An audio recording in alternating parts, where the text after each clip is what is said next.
189 പ്രതിഷ്ഠാദന പെരുന്നാൾ കൊണ്ടാടുവാൻ തക്കവണ്ണം അങ്ങവിടുന്ന് ഭാഗ്യവും പദവിയും തന്ന മഹാസ്നേഹത്തിനായി നന്ദിയുടെ സ്തോത്രം. ഓരോ പെരുന്നാളിലും ഓരോ പ്രതിഷ്ഠാദന പെരുന്നാളിലും പുതിയ പുതിയ പ്രതിഷ്ഠയോടെ തീരുമാനത്തോടെ അങ്ങയുടെ സന്നിധിയിൽ നിന്ന് കടന്നു പോകുവാൻ അങ്ങ് ഞങ്ങളെ പ്രാപ്തരാക്കണം. പ്രത്യേകിച്ച് അങ്ങയുടെ മുഖത്തുമേറിയ വചനം ധ്യാനിപ്പാൻ ഞങ്ങൾ ഒരുങ്ങുന്നു. വചനം പറയുന്ന ബലഹീനനായ അടിയനെയും കേൾക്കുന്ന അവിടുത്തെ മക്കളെ ഒരുപോലെ അവിടുന്ന് അനുഗ്രഹിക്കണമേ. പ്രത്യേകകാല സ്ത്രീധനത്തിനായിട്ട് ഒരുങ്ങി വന്നിരിക്കുന്ന അവിടുത്തെ കുഞ്ഞുങ്ങളെ 13 പേരെയും അങ്ങയുടെ കരങ്ങളിൽ തരുന്നു. അവരെ അവിടുന്ന് അനുഗ്രഹിക്കണം. അവരിന്നെടുക്കുന്ന പ്രതിജ്ഞകൾ, തീരുമാനങ്ങൾ അത് ഉത്തമ ബോധ്യത്തോടെ ഏറ്റെടുത്തുകൊണ്ട് ജീവപര്യന്തം പ്രകാരം ജീവിപ്പാനും പ്രമാണിപ്പാനും സഹായിക്കണം. ഞങ്ങളെല്ലാവരും അവിടുന്ന് അനുഗ്രഹിക്കണമേ. മഹത്വം മാത്രം യേശുനാഥത്തിൽ പ്രാർത്ഥിക്കുന്നത് ദയയോടെ കേൾക്കണമേ. ആമേൻ. എല്ലാവർക്കും ഇരിക്കുക. ദൈവനാമത്തിന് മഹത്വമുണ്ടാകട്ടെ. ഇന്ന് വളരെ വളരെ സന്തോഷമുണ്ട്. പുതുവർഷത്തിലെ ഒരു മാസം പിന്നിട്ട് അടുത്ത മാസം 1-ാം തീയതി, 2-ാം മാസത്തിലെ 1-ാം തീയതി ആകുന്നില്ല ഇന്ന് നമുക്ക് ഇവിടെ ഈ സഭയുടെ പ്രതിഷ്ഠാദന പെരുന്നാളിൽ ഒരുമിച്ച് കൂടുവാൻ ദൈവയുടെ ആക്കുന്നതിൽ അതിയായ സന്തോഷം. ഇന്നലെയും ഇന്നുമായിട്ട് നടത്തപ്പെടുന്ന ഈ പ്രതിഷ്ഠാദന പെരുന്നാളിൽ എല്ലാവിധമായ ആശംസകളും ഞങ്ങൾ കുടുംബമായി സഭയ്ക്ക് ആശംസിക്കുകയും ചെയ്യുന്നു. ഇന്ന് നമ്മുടെ 13 കുഞ്ഞുങ്ങൾക്ക് സ്ത്രീകരണ ശുശ്രൂഷയും കൂടെ നൽകപ്പെടുകയാണ്. അതുകൊണ്ട് 2 ശുശ്രൂഷകളാണ് ഇവിടെ നടത്തപ്പെടുന്നത്. അല്പദീർഘമായ ശുശ്രൂഷകളാകുന്നില്ല, നിങ്ങൾക്കറിയാമല്ലോ. അതുകൊണ്ട് കൂടുതലായിട്ടും കുട്ടികളെ കേന്ദ്രീകരിച്ചാണ് ചോദ്യവും പറച്ചിലും ഇതിൻ്റെ അകത്തെല്ലാം ചേർത്ത് വെച്ചിരിക്കുക. അപ്പോൾ നിങ്ങൾ ചോദിക്കുമ്പോൾ ഉത്തരങ്ങൾ പറയുക. അതിൽ നിന്നുള്ള സന്ദേശങ്ങൾ സഭയ്ക്ക് എല്ലാവർക്കും കൂടെ സ്വീകരിക്കുകയും ഉൾക്കൊള്ളുകയും ചെയ്യാം. അത് നമ്മുടെ ജീവിതത്തിന് അനുഗ്രഹമായി തീരുകയും ചെയ്യുമാറാകട്ടെ. വിശുദ്ധ പത്രോസ് അപ്പോസ്തലന്റെ നാമത്തിലാണ് ഈ സഭ സ്ഥാപിക്കപ്പെട്ടിരിക്കുന്നത്. നമ്മുടെ മഹാടവിലെ ആദ്യത്തെ സഭ ഇരുമാപ്ര പള്ളി, അതും വിശുദ്ധനായ പത്രോസിൻ്റെ നാമത്തിലാണ് സ്ഥാപിക്കപ്പെട്ടിരിക്കുന്നത്. ഈ ദേവാലയവും വിശുദ്ധനായ പത്രോസിൻ്റെ നാമത്തിലാണ് സ്ഥാപിക്കപ്പെട്ടിരിക്കുന്നത്. കർത്താവിൻ്റെ ശിഷ്യന്മാരിൽ പത്രോസ് അപ്പോസ്തലനെ കുറിച്ച് മുമ്പനായ പത്രോസ് എന്നാണ് പറയപ്പെടുന്നത്. ഏത് കാര്യങ്ങൾക്കും ഉടനുടൻ തീരുമാനം പറയുന്ന ഒരു സ്വഭാവം, ഏത് കാര്യത്തിനും എടുത്തു ചാടി പ്രവർത്തിക്കുന്നൊരു സ്വഭാവം പത്രോസ് അപ്പോസ്തലന് ഉണ്ടായിരുന്നു എന്നാണ് വേദോസം, പ്രത്യേകിച്ച് സുവിശേഷ വേദഭാഗങ്ങൾ വായിക്കുമ്പോൾ നമുക്ക് കാണുവാനായിട്ട് സാധിക്കും. പലപ്പോഴും അത് കർത്താവിൻ്റെ അല്ലെങ്കിൽ ഗുരുവിൻ്റെ ശാസനയ്ക്ക് ഇടയായി തീർന്നിട്ടുണ്ട്. അതോടൊപ്പം തന്നെ ഗുരുവിൻ്റെ അഭിനന്ദനങ്ങൾക്കും ഇടയായി തീർന്നിട്ടുണ്ട്. ഏറ്റവും ശ്രേഷ്ഠമേറിയ പ്രസ്താവന പത്രോസിനെ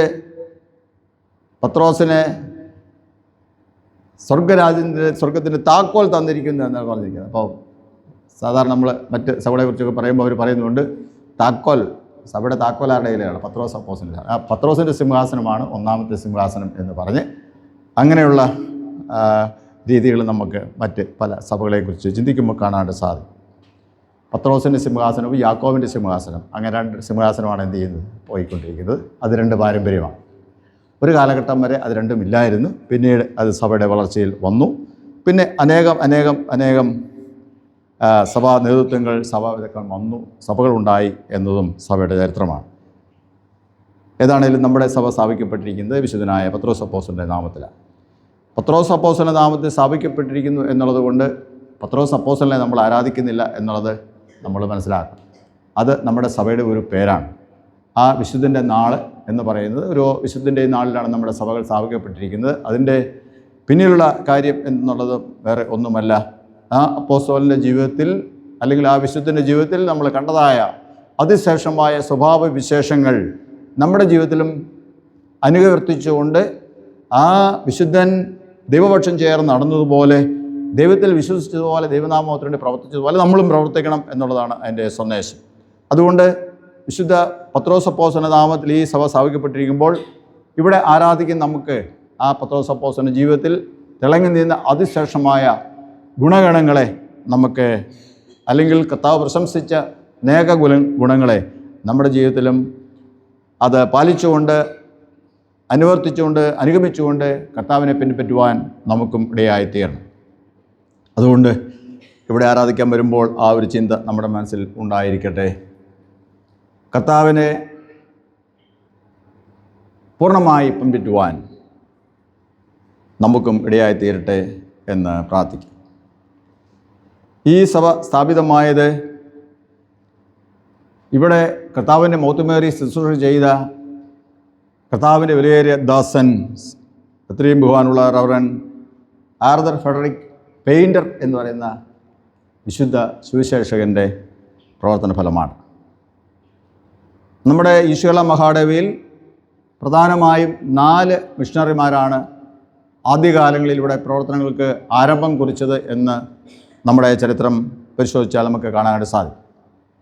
ഏതാണ്ട് 200 വർഷത്തിൽ താഴെ അല്ലെങ്കിൽ 175-150 വർഷത്തിൻ്റെ ആ ചുരുക്കത്തിലുള്ള ചരിത്രം നമ്മൾ നോക്കുമ്പോൾ നമ്മുടെ ഈശോള മഹാദേവിയുടെ ഇപ്പോഴത്തെയുള്ള ഈ ഭൂപരിധിയിൽ ഏറ്റവും കൂടുതൽ സ്ഥലങ്ങളിൽ സുവിശേഷ പ്രവർത്തനങ്ങൾ ചെയ്തത് റവറൻ ഹെൻറി ബേക്കർ ജൂനിയർ എന്ന ശ്രേഷ്ഠ ദൈവദാസനാണ്, അച്ഛനാണ്.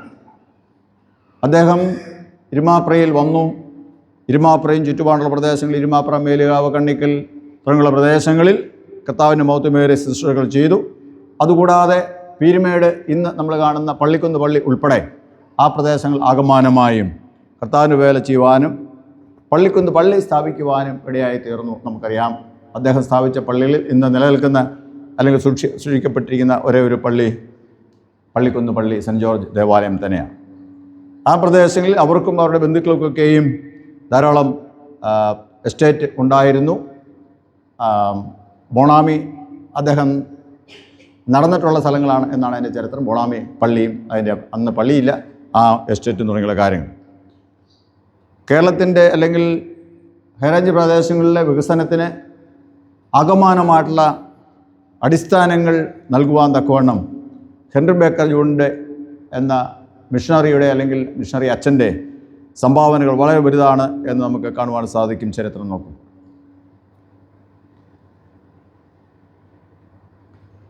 ആർച്ച് ഡീക്കൻ കേലി സാഹിബാണ് അടുത്ത മിഷണറി. അദ്ദേഹം നമ്മുടെ മഹാട് ഉൾക്കൊള്ളുന്ന പ്രദേശങ്ങളിൽ ഏറ്റവും കൂടുതൽ ഭൂമി വാങ്ങി മിഷന് വേണ്ടി സമ്പാദിച്ച അദ്ദേഹമാണെന്നാണ് എൻ്റെ ചരിത്രം. ധാരാളം സ്ഥലങ്ങളിൽ ഭൂമി വാങ്ങി മിഷൻ പ്രവർത്തനങ്ങൾ അത് സ്വയത്രാണത്തിൽ പോകാൻ വേണ്ട ക്രമീകരണങ്ങൾ അദ്ദേഹത്തിലൂടെ ചെയ്തു എന്ന് ചരിത്രം രേഖപ്പെടുത്തിയിരിക്കും. മറ്റൊരാൾ JH ഓസ്മാസ്റ്ററാണ്, റവറൻ ജോൺ ഹെൻറി ഓസ്മാസ്റ്റൻ. അദ്ദേഹം ഇന്നത്തെ നമ്മുടെ മൂവാറ്റുപുഴ, മലങ്കര, മുളപ്പുറം തുടങ്ങിയ പ്രദേശങ്ങളിൽ, ആലുവ, പെരുമ്പാവൂർ തുടങ്ങിയ പ്രദേശങ്ങളിൽ ആലുവ മിഷൻ്റെ ഭാഗമായിട്ട് അദ്ദേഹം പ്രവർത്തിച്ചു. നമ്മുടെ ഈ പ്രദേശ അല്ലെങ്കിൽ ഈ മേഖലയിൽ മരിച്ച ഒരു അദ്ദേഹം മിഷണറിയാണ് റവറൻ ജോൺ ഹെൻറി ഓസ്മാസ്റ്റൻ, JH ഓസ്മാസ്റ്റൻ എന്ന് പറയും. നമ്മളിൽ ചിലർക്കും അല്ലെങ്കിൽ പലർക്കും അറിയാവുന്നതുപോലെ നമ്മുടെ മണികണ്ഠൻചാല് ദേവാലയം, അവിടെ ഒരു മിഷൻ പേരിലാണ് ഇതൊരു സഭയായിട്ട് നമ്മൾ രൂപപ്പെടുത്തിയിട്ടുണ്ട്. അത് അദ്ദേഹത്തിൻ്റെ പേരിലാണ് അറിയപ്പെടുന്നത്. ഓസ്മാസ്റ്റൻ, ജോൺ ഹെൻറി ഓസ്മാസ്റ്റൻ്റെ പേരിൽ ആ മിഷൻ അറിയപ്പെടുന്നു.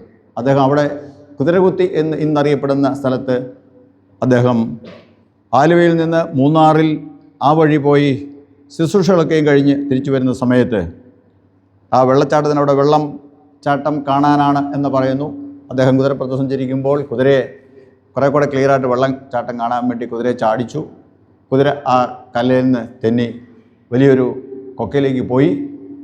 അദ്ദേഹത്തെയോ അദ്ദേഹത്തിൻ്റെ കുതിരയോ പിന്നീട് കണ്ടിട്ടില്ല. ഇന്നും അദ്ദേഹത്തിൻ്റെ ആ മരണം അത് അവിടെ മരിച്ചു അല്ലെങ്കിൽ അവിടെ കാണാതായി എന്ന് പറയുന്നതാണ് ഒരുപക്ഷെ ശരിയായ സംഗതി. അതാണ് ജോൺ ഹെൻറി ഓസ്മാസ്റ്റൻ. അങ്ങനെ പ്രധാനമായും 4 മിഷണറിമാരാണ് ഉള്ളത്. ഇവരുടെ വളരെ ത്യാഗോജ്വലമായ പ്രവർത്തന ഫലമായിട്ടാണ് നമ്മുടെ ഈ പ്രദേശങ്ങളിൽ സുവിശേഷം വ്യാപിച്ചത് എന്നും കൂടെ ഞാൻ സമയത്ത് ഓർക്കും. പെയിൻറ്റർ സാഹിബ് എന്ന് നമ്മൾ സാധാരണ പറയുന്ന അദ്ദേഹത്തെ ഓർക്കാൻ വേണ്ടി പെയിൻറ്റർ വാലി എന്ന് പറയുന്ന ഒരു സ്ഥലം നമുക്കുണ്ട്. അദ്ദേഹത്തിൻ്റെ ഓർമ്മ നിലനിർത്താൻ വേണ്ടിയാണ് പെയിൻറ്റർ വാലി, മങ്കൊമ്പ് പള്ളിയുടെ താഴെയായിട്ടുള്ള പെയിൻറ്റർ വാലി, അതിൻ്റെ ഓർമ്മയാണ്. കെയ്ലി സാഹിബിനെ ഓർക്കാൻ വേണ്ടിയാണ് കെയ്ലി ലാൻഡ് എന്ന് പറയുന്ന നമ്മുടെ മേലുകാമറ്റത്തുള്ള കോളേജിൻ്റെ അടുത്തുള്ള പള്ളിക്ക് കെയ്ലി ലാൻഡ് എന്ന് പറഞ്ഞിരിക്കും. ഹെൻറി ബേക്കറിനെ ഓർക്കാൻ വേണ്ടിയാണ് നമ്മൾ ഹെൻറി ബേക്കർ കോളേജ്, നമ്മുടെ വിദ്യാഭ്യാസ സ്ഥാപനം, ഉന്നത വിദ്യാഭ്യാസ സ്ഥാപനം ഉണ്ടായപ്പോൾ ഹെൻറി ബേക്കർ എന്ന് അതിന് പേരിട്ടു. പെയിൻറ്റർ ഓസ്മാസ്റ്റിനെ ഓർക്കാൻ ഞാൻ മുമ്പേ പറഞ്ഞ പോലെ മണികണ്ഠൻ ചാലിൽ ഓസ്മാസ്റ്റൻ മിഷൻ സെൻറ്റർ നമ്മളിവിടെ സ്ഥാപിച്ചു. ഇവരെക്കുറിച്ച് ഓർക്കുമ്പോൾ ഇവരുടെ പ്രവർത്തനങ്ങൾ ആ കാലത്തുള്ള പ്രത്യേകതകളൊക്കെ നമുക്ക് മനസ്സിലാക്കുവാനും ഇടയായിത്തീരും. നമ്മുടെ പിതാക്കന്മാർ അവരെ എത്രമാത്രം ദൈവവിശ്വാസമായിട്ട് അടുത്തു നിന്നിരുന്നു, അവരുടെ വിശ്വാസം അവർ ഏറ്റുപറഞ്ഞു, സാക്ഷ്യം പറഞ്ഞു എന്നുള്ളതിനൊക്കെയും അവരുടെ ചരിത്രങ്ങൾ നമുക്ക് കൂടുതൽ ബോൽബലകമായിരിക്കുന്നു എന്ന് നമ്മൾ മറന്നു പോകരുത്. പെയിൻറ്റർ സാഹിബിനെ കുറിച്ച് ഓർക്കുമ്പോൾ നമുക്കിവിടെ വളരെ ചുരുക്കം പള്ളികൾ മാത്രമേ സ്ഥാപിക്കപ്പെട്ടിട്ടുള്ളൂ എന്നാണ് കാണാൻ സാധിക്കുക. എന്നാൽ ഇന്ന് മധ്യകേരളത്തിൻ്റെ അനേക ഇടങ്ങളിൽ അദ്ദേഹം സ്ഥാപിച്ച പള്ളികൾ ഉണ്ട്. അപ്പോൾ അദ്ദേഹത്തിൻ്റെ പ്രവർത്തനങ്ങൾ മറ്റു മിഷണന്മാരെ പോലെ തന്നെ ഒരുപക്ഷെ അതിലധികമായി നമ്മുടെ ഈ മഹാടവിയിലും ഇന്നത്തെ മധ്യകേരള മഹാടവിയിലും ഉൾപ്പെട്ട് നിൽക്കുന്നു എന്ന് നമ്മൾ മറന്നു പോകരുത്. വളരെ വളരെ ത്യാഗോജ്വലമായ സുവിശേഷ പ്രവർത്തനങ്ങൾ ചെയ്യുവാൻ അദ്ദേഹത്തിന് ഇടയായിട്ട് നമ്മുടെ കട്ടുപ്പാറ, കാര്യാട് തുടങ്ങിയുള്ള പ്രദേശങ്ങളിൽ അദ്ദേഹത്തിൻ്റെ കാലത്ത് പ്രവർത്തനം ഉണ്ടായിരുന്നു. ധാരാളം ഏക്കർ സ്ഥലങ്ങൾ മിഷന് വേണ്ടി നേടുവാൻ വാങ്ങുവാനും അദ്ദേഹത്തിന് ഇടയായി തീർന്നതും ഈ സമയത്ത് നമ്മൾ ഓർക്കുന്നു. ഈ അടുത്ത കാലത്ത് നമ്മൾ കാര്യാട് അവിടുത്തെ ഭൂമി നമ്മൾ ഡയസ് നേരിട്ട് അവിടുത്തെ കൃഷിയൊക്കെയും ചെയ്യാനുള്ള കാര്യങ്ങൾ ചെയ്ത് വരുന്നു. നമുക്കറിയാമല്ലോ, നമ്മുടെ ഒരു ഉപസഭയും കൂടെ ആകുന്നു അത്. ഞാൻ ഇത്രയും പറഞ്ഞത് നമ്മൾ ഇന്ന് നിൽക്കുന്ന ഈ കാര്യങ്ങളെക്കുറിച്ച് അതിൻ്റെ പിന്നിലുള്ള ചരിത്രം ഒന്ന് ഓർമ്മിപ്പാൻ വേണ്ടി മാത്രമാണ്. അതുകൊണ്ട് നമ്മുടെ പ്രാർത്ഥനയിൽ നമ്മുടെ പെയിൻറ്റർ സാഹിബിനെ, അച്ഛനെ പ്രത്യേകമായി ഓർക്കുകയും അദ്ദേഹത്തിൻ്റെ ജീവിതത്തെ ഓർത്ത് ദൈവത്തിന് മഹത്വം കരയറ്റുകയും ചെയ്യണം. മാത്രമല്ല, സ്വന്തമായി ഒരു നേട്ടവും ആഗ്രഹിക്കാതെ അന്നത്തെ പ്രതികൂലം നമുക്കറിയാം, ഭൂമിശാസ്ത്രപരമായ പ്രതികൂലം, യാത്രാപരമായ പ്രതികൂലങ്ങളൊക്കെ അതിനപ്പുറമായി ഇങ്ങോട്ട് സുവിശേഷ വേല ചെയ്യാനായിട്ട് ആൾക്കാരെ നിയോഗിക്കുമ്പോൾ അവർക്കുള്ള തടസ്സമെന്ന് പറയുന്നത് ഇതിനേക്കാൾ സൗകര്യമായി ധാരാളം വേലകൾ മറ്റ് സ്ഥലങ്ങളിൽ ഉണ്ട് എന്നുള്ള നിരുത്സാഹപ്പെടുത്തലും ആ കാലങ്ങളിൽ ഉണ്ടായിരുന്നു എന്ന് നമുക്ക് കാണുവാൻ സാധിക്കും. ഏതാണ്ട് ഈ സഭ സ്ഥാപിതമായിരിക്കുന്നത് 1887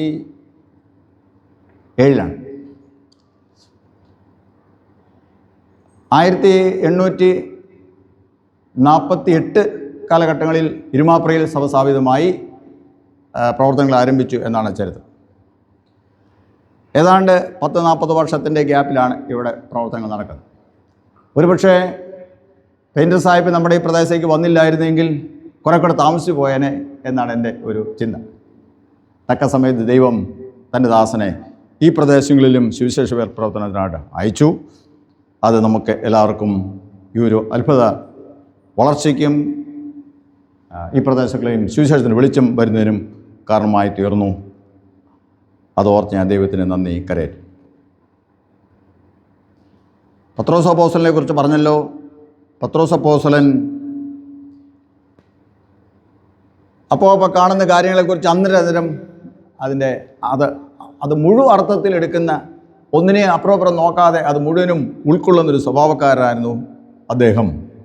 അദ്ദേഹത്തിൻ്റെ ഒറ്റ ആഗ്രഹം ഇതായിരുന്നു: ഗുരുവിനൊന്നും പറ്റരുത് എന്നുള്ളതായിരുന്നു. ഗുരുവിന് ഒരു കാരണവശാലും ഒന്നും സംഭവിക്കരുത്. അഥവാ സംഭവിച്ചാൽ എന്നെ കഴിഞ്ഞ് എനിക്കെന്തെങ്കിലും സംഭവിച്ചതിന് ശേഷം മാത്രമേ ഗുരുവിന് സംഭവിക്കാൻ പറ്റൂ. അതായിരുന്നു അദ്ദേഹത്തിൻ്റെ തീരുമാനം. എന്നാൽ നോക്കുമ്പോൾ അത് കർത്താവിന് തന്നെ അറിയാമായിരുന്നു. ഈ പത്രോസ് അപ്പോസ്തലൻ പറയുന്നതിൽ അതും വലിയ കാര്യമൊന്നുമില്ല. കാരണം എന്ത് ചെയ്യും, അവനതൊക്കെ പിടിച്ചു നീക്കാൻ പറ്റത്തില്ല എന്ന് പറഞ്ഞു. അതുകൊണ്ട് കർത്താവ് പറഞ്ഞു, എൻ്റെ പത്രോസേ, നീ ഇന്ന് കോഴി 2 വട്ടം കൂതിന് നീ 3 വട്ടം എന്ത് ചെയ്യുന്നു? കോഴി കൂതിന് മുമ്പ് 3 വട്ടം നീ എന്നെ തള്ളി പറയുന്നത്. പത്രോസിന് അത് ചിന്തിക്കാൻ പോലും പറ്റുമായിരുന്നു. അതിന് തൊട്ട് മുമ്പ് പത്രോസ് അപ്പോസ്തലൻ പറഞ്ഞു, യേശു പറഞ്ഞു, ഞാൻ യെരുശലേമിലേക്ക് പോവുകയാണ്. യെരുശലേമിലേക്ക് പോവുക എന്ന് പറഞ്ഞതിൻ്റെ അർത്ഥം പത്രോസ് അപ്പോസ്തലന് അല്ലെങ്കിൽ ശിഷ്യന് വളരെ വ്യക്തമായിട്ട് അറിയാം. യെരുശലേമിൽ ചെല്ലേണ്ട താമസമുള്ളൂ അവനെ പിടിച്ച് തുറുങ്കിലടയ്ക്കാൻ അല്ലെങ്കിൽ ഉപദ്രവിക്കാൻ, ക്രൂശിക്കാൻ. അത് വ്യക്തമായിട്ട് അറിയാവുന്ന പത്രോസ് അപ്പോസ്തലൻ പറഞ്ഞു, ഗുരു നീ പോകരുത്, യെരുശലേമിലേക്ക് പോകരുത്. യേശു കുറച്ചുകൂടെ ക്ലിയറായിട്ട് പറഞ്ഞു, ഞാൻ യെരുശലേമിലേക്ക് പോവുകയാണ്. അവിടെ ചെന്നാൽ അവരെന്നെ പിടിക്കും, അവരെന്നെ ഉപദ്രവിക്കും, അവരെന്നെ തല്ലും, എന്നെ തുപ്പും, എന്നെ അവരവസാനം ക്രൂശിക്കും. ഇത് കേട്ട പത്രോസ് അപ്പോസ്തലൻ നെഞ്ചു തകർന്ന് പറഞ്ഞു, ഗുരു അങ്ങോട്ട് പോകരുത്, യെരുശലേമിലേക്ക് പോകരുത്. ഉടനെ യേശു പറഞ്ഞു ഒരു വാക്ക് അറിയാം, പോ പിശാചേ എന്നാണ്. പോ പിശാചേ. അതെങ്ങനെ പത്രോസ് അപ്പോസ്തലൻ അന്നേരം ഉൾക്കൊണ്ടെന്ന് അറിയത്തില്ല. ഏതാണേലും നമുക്കത് നമ്മൾ ഇന്നത്തെ രീതി ചിന്തിക്കുമ്പോൾ നമുക്ക് ഒട്ടുമൊന്നും മനസ്സിലാക്കാൻ പറ്റത്തില്ല. അദ്ദേഹത്തിൻ്റെ ഉദ്ദേശം ഗുരുവിനൊന്നും പറ്റരുതെന്നായിരുന്നു. എന്നാൽ അവിടെ പത്രോസിനെ ഗുരു മനസ്സിലാക്കി കൊടുത്തൊരു കാര്യമുണ്ട്. മാർഗത്തിൽ എന്തെല്ലാം തടസ്സങ്ങളുണ്ടായാലും ലക്ഷ്യത്തിലെത്തുക എന്നുള്ളതാണ്, ദൈവ ഇഷ്ടം ചെയ്യുക എന്നുള്ളതാണ്, പൂർത്തീകരിക്കുക എന്നുള്ളത് എൻ്റെ ചുമതല. അതുകൊണ്ട് ദൈവ ഇഷ്ടത്തിന് വിരുദ്ധമായി ഒരു കാര്യവും ആരും പറവാൻ പറ്റത്തില്ല. അതുകൊണ്ടാണ് പത്രോസ് അപ്പോസ്തലനിലെ എല്ലാ സ്വഭാവങ്ങളും മനസ്സിലാക്കിയ കർത്താവ് ഗുരു പറഞ്ഞത് പോ പിശാചേ. അത് ദൈവഭാഗത്ത് നമ്മളെ അകറ്റുന്നതെല്ലാം പിശാചിൻ്റെ പ്രവർത്തനങ്ങളാണ്. നമുക്കറിയാം, യേശു മിനിസ്ട്രി ആരംഭിച്ച സമയത്ത് മരുഭൂമിയിൽ എന്ത് ചെയ്തു? മരുഭൂമിയിൽ ആയിരുന്നു എന്ന് പറഞ്ഞു. എത്ര ദിവസം മരുഭൂമിയിലായിരുന്നു മക്കളെ? യേശു എത്ര ദിവസം മരുഭൂമിയിലായിരുന്നു? നിങ്ങളോടുള്ള ചോദ്യം കൂടെ ചേർന്ന് ഞാൻ ആദ്യം പറഞ്ഞ് മറന്നു പോകരുത്. എപ്പം വേണേലും ഞാൻ ചോദ്യം ചോദിക്കുക, അതിൻ്റെ ഉത്തരം നിങ്ങൾ പറഞ്ഞാണ്. എത്ര ദിവസം യേശു മരുഭൂമിയിലായിരുന്നു?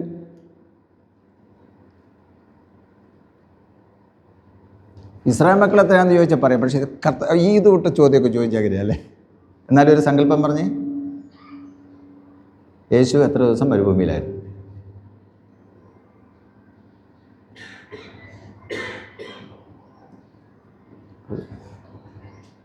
ഏതെങ്കിലും ഒരു ഉത്തരം പറയാമോ? ഒരു നമ്പർ പറയാമോ? ഉറക്കെ പറഞ്ഞു 40 ദിവസം. ഇവിടേക്ക് മോള് പറയുന്നത് 40 ദിവസമായിരുന്നു. ശരിയായിരിക്കും? നിങ്ങളതിനോട് യോജിക്കുന്നുണ്ട് ബാക്കിയുള്ളവർ? ഓക്കെ, 40 ദിവസം. 40 ദിവസം മരുഭൂമിയിലായിരുന്നു. ആരാ പരീക്ഷകൻ അവിടെ? പരീക്ഷിച്ചാരാ? ആരാ പരീക്ഷിച്ചത്? മരുഭൂമിയിൽ യേശുവിനെ പരീക്ഷിച്ചാരാ? പിശാച്, സാത്താൻ അല്ലേ? സാത്താൻ്റെ പരീക്ഷയുടെ ഉദ്ദേശം എന്തായിരുന്നു? ചുരുക്കം പറഞ്ഞേ.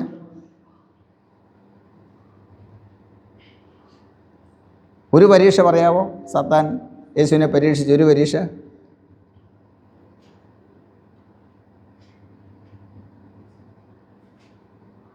പല പരീക്ഷ പറഞ്ഞിട്ടുണ്ട്, ഒരു പരീക്ഷ പറയാമോ? 40 ദിവസം യേശു വിശന്ന് ഇരിക്കുകയായിരുന്നു അല്ലേ, ഉപവാസമായിരുന്നു. അത് കഴിഞ്ഞപ്പം യേശുവിന് എന്നാ പറ്റി? യേശുവിന് വിശന്നു. അപ്പോൾ യേശുവിന് വിശക്കുന്നുണ്ടെന്ന് മനസ്സിലാക്കിയ സാത്താൻ എന്ത് ചെയ്തു? സാത്താൻ പറഞ്ഞു, എന്തിനാ നീ ഇങ്ങനെ പഞ്ഞു നടക്കുന്നത് അല്ലേ?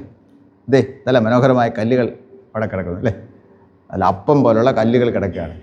നീ ഒരു വാക്ക് കൽപ്പിച്ചാൽ എന്ത് ചെയ്യും? ഈ കല്ലെല്ലാം എന്തായി തീരും? അപ്പമായി തീരും. കല്ലെല്ലാം അപ്പമായി തീരും. നിനക്ക് വയറ് നിറച്ച് എന്ത് ചെയ്യാം? ഭക്ഷിക്കുകയും ചെയ്യാം. എന്തിനാ വിശന്ന് നടക്കുന്നത്? യേശുവിനെ പറഞ്ഞു.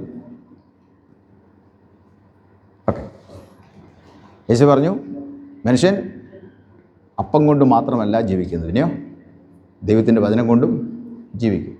പരീക്ഷ. അപ്പം ഞാൻ പറഞ്ഞത് അതിൻ്റെ ഉദ്ദേശം എന്ന് പറഞ്ഞാൽ സാത്താൻ പറഞ്ഞത് അനുസരിച്ച് സാത്താനെ അനുസരിക്കുന്നു എന്നാണ് അവിടെ വരുന്ന ഒരു കുഴപ്പം. എന്താണ്?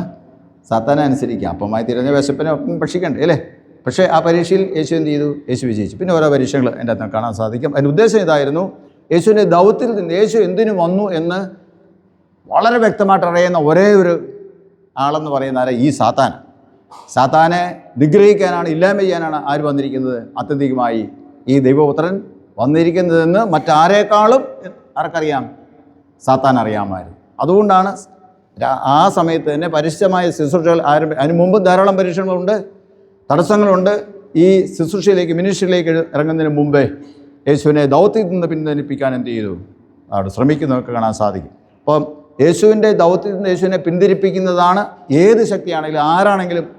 അത് ആരുടെ സ്വഭാവമാണ്? അത് അവർ ആരുടെ പക്ഷമാണ് ചെയ്യുന്നത്?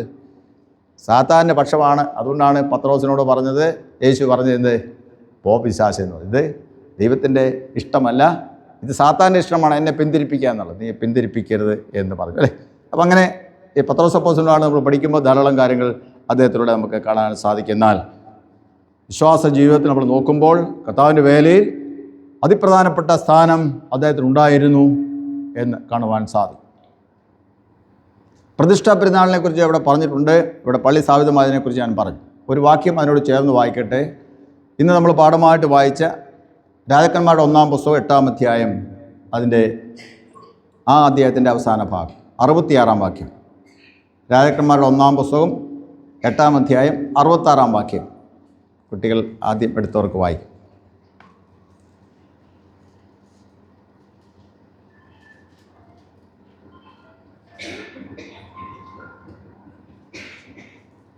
വായിച്ചോ, ആദ്യം എടുത്തൊരു വായിച്ചോ. 8-ാം ദിവസം അവൻ ജനത്തെ വിട്ടയച്ചു. അവർ രാജാവിനെ അഭിനന്ദിച്ചു. യഹോവ തന്റെ ദാസനായ ദാവീദിലും തന്റെ ജനമായ ഇസ്രായേലിലും ചെയ്ത നന്മയെക്കുറിച്ച് സന്തോഷവും ആ നന്ദവും ഉള്ളവരായി തങ്ങളുടെ കൂടാരങ്ങളിലേക്ക് പോയി. വായിച്ചേ. 8-ാം ദിവസം അവൻ ജനത്തെ വിട്ടയച്ചു. അവർ രാജാവിനെ അഭിനന്ദിച്ചു. യഹോവ തന്റെ ദാസനായ ദാവീദിലും തന്റെ ജനമായ ഇസ്രായേലിലും ചെയ്ത എല്ലാ നന്മയെക്കുറിച്ച് സന്തോഷവും ആനന്ദമുള്ളവരായി തങ്ങളുടെ കൂടാരങ്ങളിലേക്ക് പോയി. യെരുശലേം ദേവാലയത്തിൻ്റെ പ്രതിഷ്ഠയെക്കുറിച്ചാണ് അവിടെ പറഞ്ഞിരിക്കുന്നത്. ലോകത്തിൽ ആദ്യത്തെ ദൃശ്യമായ സ്ഥിരമായിട്ടുള്ള ആലയം അത് പ്രതിഷ്ഠിച്ച സമയത്ത് ശലോമോൻ രാജാവ് ചെയ്ത പ്രാർത്ഥനയുടെ അവസാന ഭാഗം പറഞ്ഞിരിക്കുന്ന കാര്യമാണ്. നമുക്കറിയാം, ഇസ്രായേൽ മക്കൾ ദൈവ ആരാധനയ്ക്ക് വേണ്ടി ഇസ്രായേലിൽ നിന്ന് പുറപ്പെടുവിച്ചു എന്ന് വേദപുസ്തകത്തിൽ പുറപ്പാട് പുസ്തകത്തിൽ വായിക്കുമ്പോൾ പ്രത്യേകിച്ച് രേഖപ്പെടുത്തിയിട്ടുണ്ട്. എൻ്റെ ജനത്തെ ദൈവത്തെ ആരാധിപ്പാൻ വിട്ടയക്കണം എന്ന് പറയുകയും അപ്രകാരം ദൈവം അവരെ അത്ഭുതകരമായി വിടുവിച്ച് കൊണ്ടുവരികയും ചെയ്തു. കനാൻ നാട്ടിൽ അവർ വാഗ്ദത്ത ദേശത്ത് വന്ന് പാർത്തു. ആ പാർത്തതിന് ശേഷം അവരെ വർഷങ്ങൾ കഴിഞ്ഞപ്പോൾ ദൈവ ആരാധനയ്ക്ക് വേണ്ടി സ്ഥിര സ്വഭാവമുള്ള ഒരു ആലയം, ദൃശ്യമായ സ്ഥിര സ്വഭാവമുള്ളൊരു ആലയം, ആദ്യത്തെ ആലയം യെരുശലേം ദേവാലയം എന്ത് ചെയ്തു? പണിതു. പണിയെക്കുറിച്ച് പറയുന്നുണ്ട്. ദൈവം കൊടുത്ത മാതൃക അനുസരിച്ചാണ് ആ ദേവാലയം പണിയപ്പെട്ടത് എന്ന് പറഞ്ഞിട്ടുണ്ട്.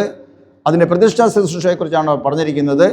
പ്രതിഷ്ഠയെക്കുറിച്ച് പറയുമ്പോൾ അവിടെ കാണാൻ സാധിക്കുന്നത് അതിൻ്റെ 65-ാം വാക്യം ഇങ്ങനെ വായിക്കുന്നു. ശലോമോനും അവനോടുകൂടെ ഹമാത്തിൻ്റെ അതിർ മുതൽ മിസ്രയീം വരെയുള്ള എല്ലാ ഇസ്രായേലും വലിയൊരു സഭയായി ആ സമയത്ത് നമ്മുടെ ദൈവമായ യഹോവയുടെ സന്നിധിയിൽ 7 ദിവസവും പിന്നെയും 7 ദിവസവും ഇങ്ങനെ 14 ദിവസം ഉത്സവം ആചരിച്ചു. ആ പ്രതിഷ്ഠ എത്ര ദിവസം ഉണ്ടായിരുന്നു? എത്ര ദിവസം കൊണ്ടാടി? പറഞ്ഞേ കുട്ടികൾ, പറഞ്ഞേ. എത്ര ദിവസം? ശ്രദ്ധിച്ചിരിക്കണം കേട്ടോ. 14 ദിവസം. ആദ്യം 7 ദിവസം ഉത്സവം, പിന്നെ ഒരു 7 ദിവസവും കൂടെ. 14 ദിവസം കഴിഞ്ഞ് 15-ാം ദിവസം എന്ത് ചെയ്തു? ജനമെല്ലാം അവരുടെ ഭവനങ്ങളിലേക്ക് പോയി. എങ്ങനെ പോയി? 66-ന്റെ അവസാന വാക്യം ഒന്നുകൂടെ വായിച്ച്.